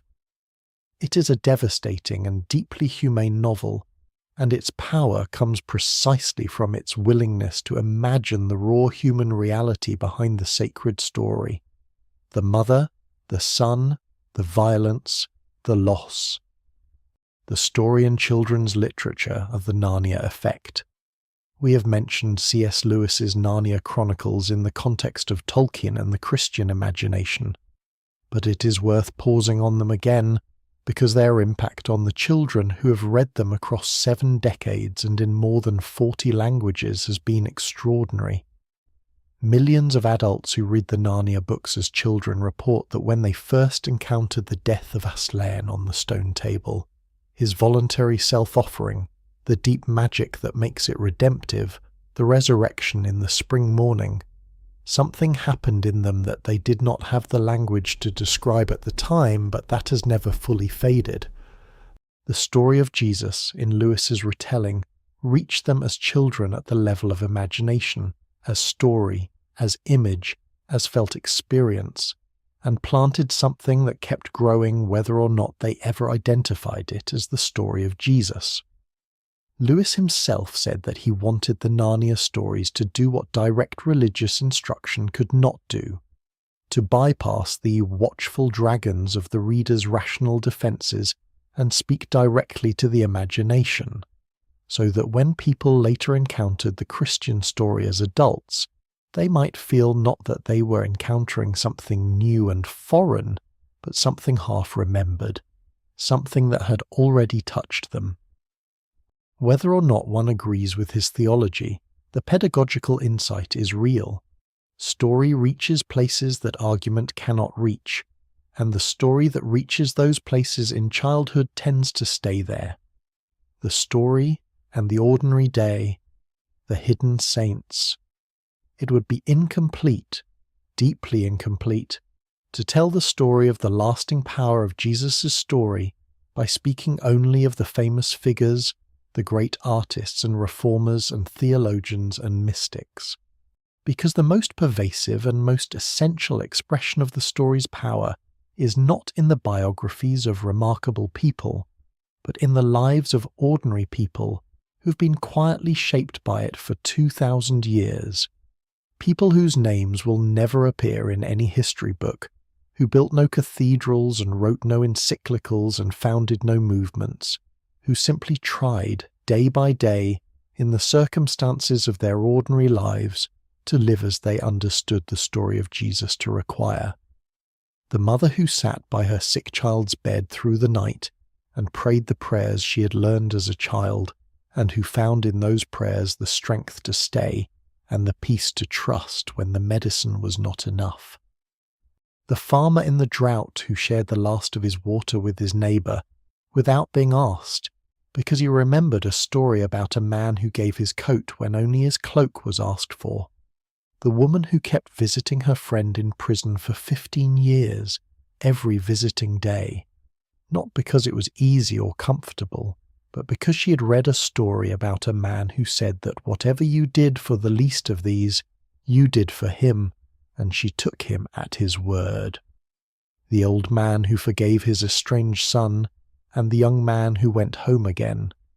The nurse who sat with the dying stranger and held their hand and prayed quietly, in the way that only someone does who believes, at some deep level beyond argument, that the person in front of them is held in a love that does not end. These ordinary acts multiplied across 2,000 years and every human culture the story has reached are the real measure of its power, not the monuments and the masterpieces, extraordinary as they are, the acts, The choices made in the ordinary day by ordinary people who had received a story that told them what love required and who tried, imperfectly and faithfully, to do it. This is the legacy of the man from Nazareth that no empire or ideology or institution has been able to erase or contain. Not the buildings, the lives, the story and hope, the most necessary human resource. If there is one thing that the long history of the story of Jesus' impact on human civilization makes clear, it is that the story is, first and last, a story about hope. Not the shallow optimism that things will probably work out, not the cheerful dismissal of difficulty, but the deep and costly and stubborn hope that is maintained in the full knowledge of the darkness, that does not look away from what is terrible, but that insists in the teeth of the evidence that the terrible is not the last word. This hope is not naive. The people who have held it most firmly, the mystics, the martyrs, the people who have prayed in prison and cared for the dying and walked into impossible situations with nothing but the conviction that love is the ground of all being. These are not naive people. They are the most clear-eyed people the story has produced because they have looked at the worst and chosen to believe in the best on the basis not of what they can see, but of what they have been shown. The philosopher Gabriel Marcel distinguished between optimism and hope. Optimism, he said, is a calculation based on the available evidence, a judgment that the situation is likely to improve. Hope is something else entirely. Hope is a stance toward the future that is not grounded in the evidence, but in a reality that transcends the evidence, in what Marcel called transcendence. The story of Jesus is, among other things, the story of a hope so fundamental and so grounded that even death could not extinguish it. And the people who have received that story and taken it seriously have been, in every generation, the people who maintained hope in the places where hope was most impossible, in the concentration camps and the apartheid prisons and the cancer wards and the rubble of bombed cities and the slave ships and the drought-stricken fields, and who, by maintaining it, made possible things that without it would not have happened. The story and the mystical experience, the heart of hearts. At the deepest level of the story's continuing power is something that all the historical and psychological and sociological analysis, valuable as it is, cannot quite reach. It is the testimony, consistent across cultures and centuries, of people who have encountered in the story of Jesus not merely an interesting historical figure, or a helpful ethical teacher, or a culturally significant myth, but a living presence, something that speaks directly to what the medieval mystics called the ground of the soul, the deepest place in human consciousness, where the boundary between the self and what is larger than the self grows thin. This experience, which takes different forms in different people and different traditions, which some describe as a sudden overwhelming sense of being loved, and others as a gradual deepening of peace that has no apparent external cause, and others as moments of clarity in which the ordinary world is seen with extraordinary vividness as both completely real and completely permeated by a love that holds it together, is not subject to verification by any external method. It is, however, one of the most consistently reported categories of human experience across the history of the Christian tradition, and the consistency of the reports across such wildly different personalities and cultural contexts is itself a kind of testimony to something real. Whatever the explanation, people have been encountering something in this story for 2,000 years that they describe in remarkably similar terms, as being known completely, as being loved without condition, as being at home in a universe that has a centre, as being held. And because that is the deepest human longing of all, to be known, to be loved, to be home, The story keeps moving the hearts that encounter it with their defenses down. In the quiet hour, in the dark night, in the moment of crisis, in the ordinary afternoon when everything suddenly becomes transparent and what is usually invisible becomes, briefly, inescapably real. It keeps moving millions because the millions it moves are people, and people are this. Creatures who need love more than they need anything else, who are always searching for it, who recognize it when they find it even when they cannot explain how they know.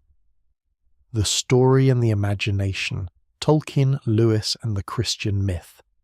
Among the most beloved works of 20th century fiction are two that were written by devout Christians whose stories are at their deepest level theological, shaped by and in some ways retellings of the story of Jesus. J.R.R. Tolkien and C.S. Lewis were friends and fellow members of an Oxford literary group called the Inklings, and they had a famous conversation one September evening in 1931, in which Tolkien, arguing with Lewis's resistance to Christianity, proposed that the story of Jesus was the true myth, that human beings had always told stories about a God who dies and rises, who sacrifices himself for his people, who descends into darkness and comes back with the gift of life, and that the story of Jesus was the myth that was actually really historically true. Lewis was converted, or began his conversion, in that conversation, and within 2 years he became the most effective popular explainer and defender of the Christian faith of the 20th century. His Chronicles of Narnia, ostensibly children's fantasy novels about a world reached through the back of a wardrobe, are, at their centre, the story of Aslan the Great Lion, who dies in the place of a traitor child and rises from the dead in a scene of such luminous beauty that readers who understand the parallel and readers who don't both find it moving. His Mere Christianity, The Problem of Pain, Surprised by Joy, and the Screwtape Letters have introduced more English-speaking readers to the intellectual case for the Christian faith than perhaps any other books of the 20th century. His memoir of grief, A Grief Observed, written after the death of his wife Joy Davidman from cancer, is one of the most honest and devastating accounts of the experience of loss in the English language, and also, ultimately, one of the most quietly hopeful. Tolkien's The Lord of the Rings is not explicitly Christian in the way that Narnia is, but it is Christian in its bones, in its understanding of evil as a privation of good, in its sense that the small and the humble often carry the most important tasks, in its insistence that the choice between good and evil is real and matters enormously, in the figure of Gandalf who dies in the mines of Moria and returns as Gandalf the White. Tolkien himself described it in a letter as a fundamentally religious and Catholic work. The extraordinary love that readers around the world, across cultures and religious backgrounds, have for this story, the sense that it resonates with something essential, is, Tolkien would have said, because it is shaped by the same deep grammar as the story that shaped him, the story of the one who descends into darkness for the sake of the world and comes back changed, bringing with him the possibility of renewal. The Story and the Poor, Liberation Theology. In the 1960s and 1970s, a movement of Catholic theologians in Latin America developed what they called liberation theology, a reading of the story of Jesus from the perspective of the poor, of the oppressed, of the communities whose suffering and marginalization were not incidental to the economic system they lived in, but structural, systemic, built into the foundations. The Peruvian theologian Gustavo Gutierrez, in his landmark 1971 work, A Theology of Liberation, argued that the story of Jesus was fundamentally a story of God's preferential option for the poor, that the God of the Bible was not a neutral arbitrator of human affairs, but was decisively on the side of those at the bottom of the heap, just as the historical Jesus had been. This reading of the story energized the poor communities of Latin America who gathered in what were called base communities, small groups of ordinary people who read the Gospel together, not as academic exercise, but as a guide to understanding and changing their own situation. When campesinos in a Nicaraguan village read the feeding of the 5,000 together and discussed what it meant for the distribution of food in their own village, they were doing something that the story of Jesus had always demanded. They were bringing it into direct contact with the material reality of their lives and finding in it not merely comfort but challenge and direction. The story and music, modern gospel and contemporary Christian music.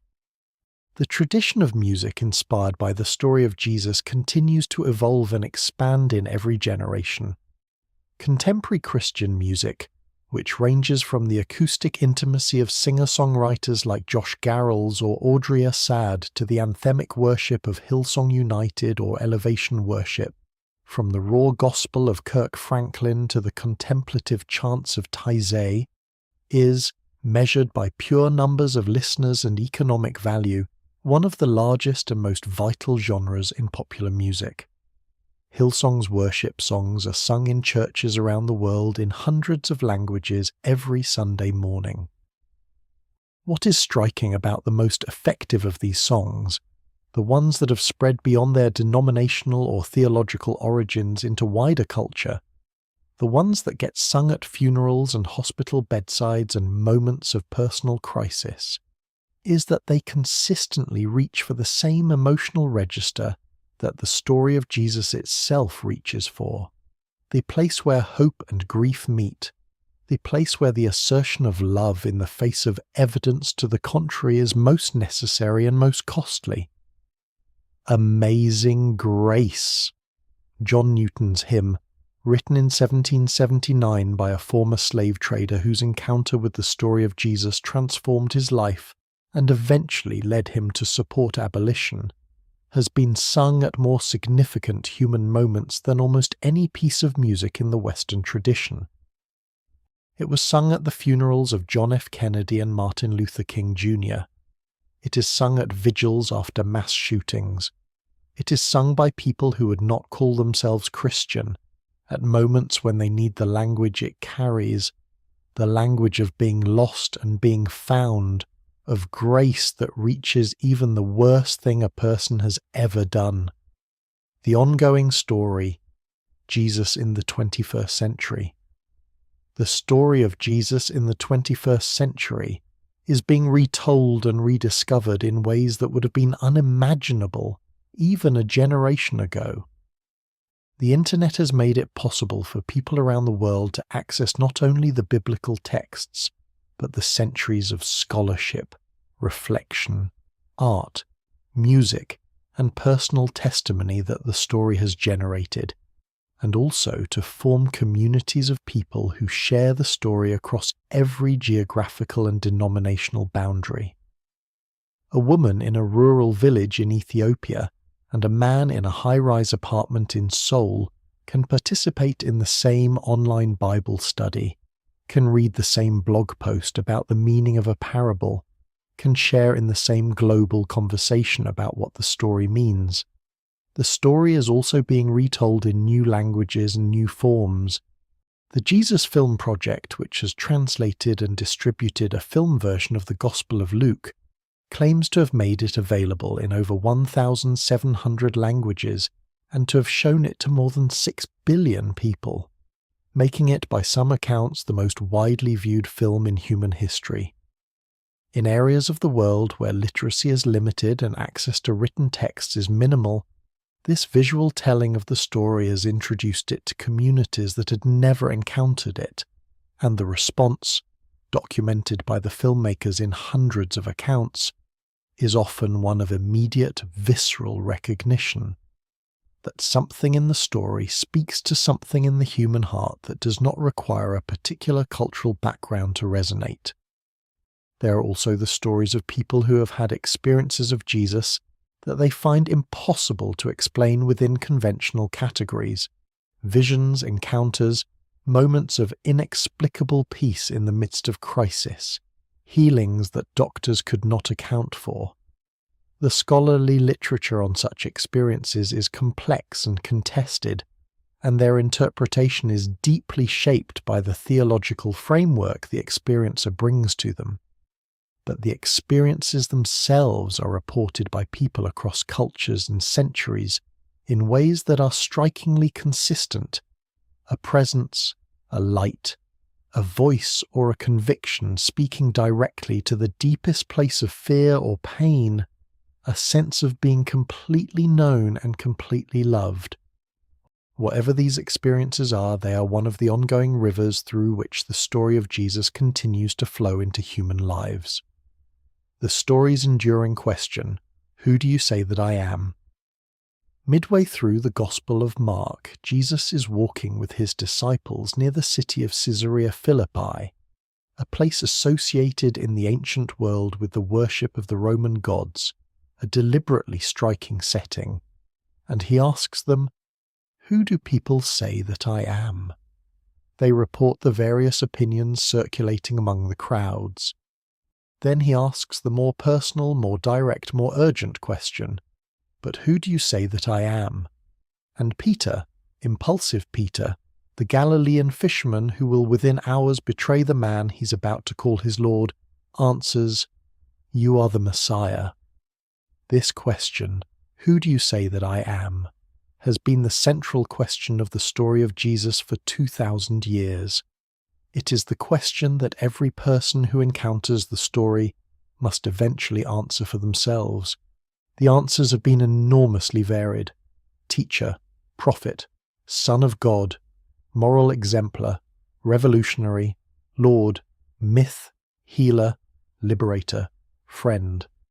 The answers reflect the answerer as much as the one being answered about. And yet the question keeps coming back, keeps refusing to be settled, keeps presenting itself with the force of something that demands a personal response rather than an academic assessment. C.S. Lewis famously argued that the mere good teacher answer was not rationally available, that the things Jesus claimed about himself ruled out the possibility of his being simply a wise man. He was either who he said he was, or he was deluded or wicked, and deluded or wicked men did not teach what he taught. Many scholars have quarrelled with Lewis's logic, but the underlying point stands. The story of Jesus does not allow comfortable neutrality.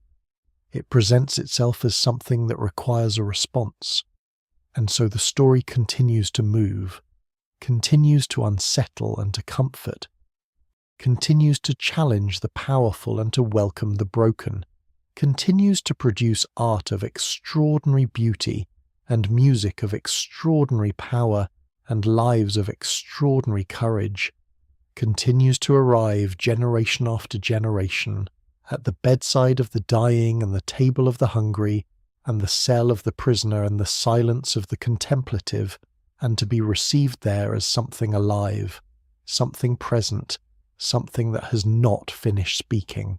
We've come a long way tonight. We began on a pale limestone road in Galilee, under those enormous ancient stars, in a world of fishermen and farmers and Roman soldiers and prophetic dreams. We followed the story through the villages of the north and the crowded streets of Jerusalem and the silence of a garden at night and the darkness of an early morning before the sun rose over the hills above a city where something had happened that no one could quite explain. We followed it through the first frightened communities who gathered in upper rooms to remember, through the roads and sea routes of the Mediterranean world, where a tent maker from Tarsus carried it in every direction, through centuries of art and music and philosophy and social transformation, to the present moment, to the world as it is tonight, in all its suffering and beauty and confusion and longing. And what have we found in all of this following? We have found a story that is, at its core, about love. Not love as a vague sentiment, but love as a specific, costly, practiced flesh and blood reality. The love that a father feels when he sees his lost child returning down the road. The love that moves a man of a different tribe to stop and bind a stranger's wounds. The love that a person feels for their enemies when they have reached a depth of being that the ordinary defensive ego cannot maintain alone.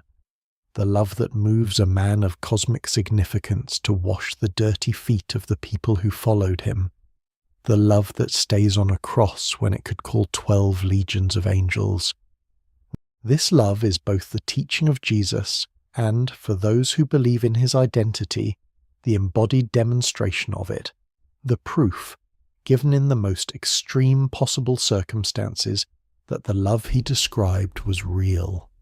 We have found a story that takes the broken seriously, that does not require you to have it together before it will speak to you, that presents God, whatever that word finally means, however inadequately it points to the mystery it tries to name, not as the one who waits in serene perfection for human beings to arrive at a sufficiently elevated spiritual condition before granting them access, but as the one who runs toward them while they are still a long way off.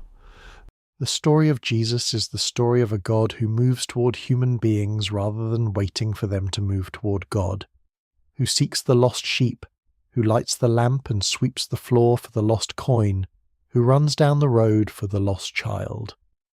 This movement, this initiative of grace, is, for those who have encountered it, one of the most personally transformative things a human being can experience. We have found a story that is honest about darkness, that does not flinch from the cry of dereliction on the cross, from the reality that the world is full of suffering that resist comfortable explanation, from the fact that faith is not certainty, and that the night does not always give way quickly to dawn. The mystics who have walked most deeply into the Christian tradition, Julian with her terrifying visions, John of the Cross with his dark night of the soul, Mother Teresa with her 50 years of inner aridity, have all reported that the path into the heart of the story goes through territory that is sometimes very dark, that the love at the center of the story is not found in spite of going through the darkness, but precisely by going through it. This is not masochism, it is honesty about the full range of human experience, and it is why the story speaks to people at their worst moments as well as their best. We have found a story that is radically inclusive, that in its original form and in its most faithful expressions has always reached toward the people that the world's systems of honor and value have pushed to the margins. Women, when women were legally and socially invisible. Lepers, when leprosy was treated as a mark of divine punishment. Tax collectors and sinners, when they were social pariahs. Samaritans, when they were ethnic and religious enemies. Gentiles, when the good news was supposed to be for Israel alone. The expansion of the circle has been one of the most consistent patterns in the history of this story, and the resistance to that expansion, the attempt to build walls around grace, has been one of the most consistent points of failure. But the story itself keeps pushing the walls down. We have found a story that generates beauty. The art and the music and the literature and the architecture that the story has inspired are among the highest achievements of the human species, and they are not merely decorative. They are attempts to give form to an experience that exceeds ordinary language, to make visible or audible something that the people who made them felt had been shown to them, a glimpse of what the world looks like from the vantage point of the love that the story of Jesus describes. Michelangelo on his scaffold, Bach at his organ, Fra Angelico on his knees before he picked up his brush, the anonymous stonemasons who built the Gothic cathedrals pointing toward the sky. All of them were trying to show something they had seen in the story. And 2,000 years of viewers and listeners and readers have kept finding it there. We have found a story that will not be finished. that keeps generating new responses, new expressions, new forms, new communities of people who read it and are changed by it, and change the world around them in its name. The early Christian communities that shared their goods and cared for their sick. The desert fathers and mothers who went into the wilderness to find, in stripping everything else away, the love that everything else had been covering. The monks who copied manuscripts through the European Dark Ages and kept learning alive. Francis stripping off his clothes and going to the lepers. Catherine of Siena writing letters to popes and calling them to account.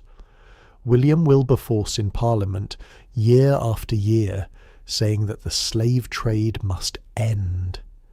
Harriet Tubman in the Underground Railroad, guided by a faith as deep as any mystic's.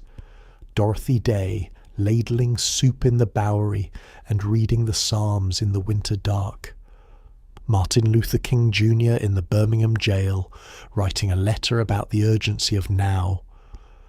Nelson Mandela in his prison cell on Robben Island, maintaining the kind of dignity and generosity that, 27 years later, would make a reconciled South Africa imaginable.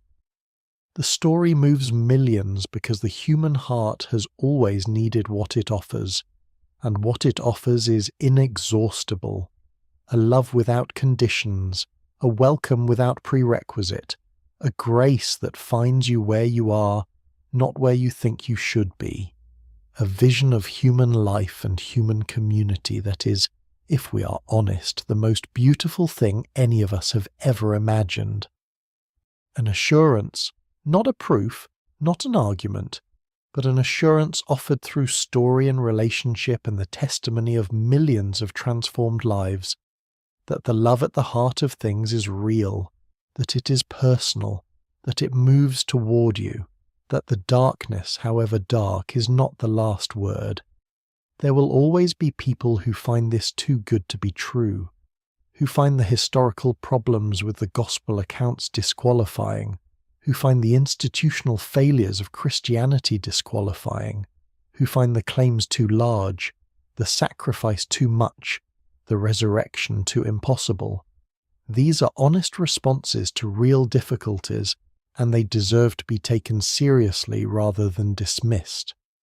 The story of Jesus does not compel assent, it invites it. It presents itself, in the words of the Gospel of John, as an invitation. Come and see, not accept this doctrine, and not join this institution, and not follow these rules, but come and see. See what? See a life. See a set of teachings. See a death and a resurrection. See what other people have found in it across 2,000 years. See whether it speaks to something in you. See whether, in the quiet of a night like this one, the voice that began speaking on a limestone road in Galilee still carries. The stars above Galilee tonight are the same stars that were there when he walked beneath them.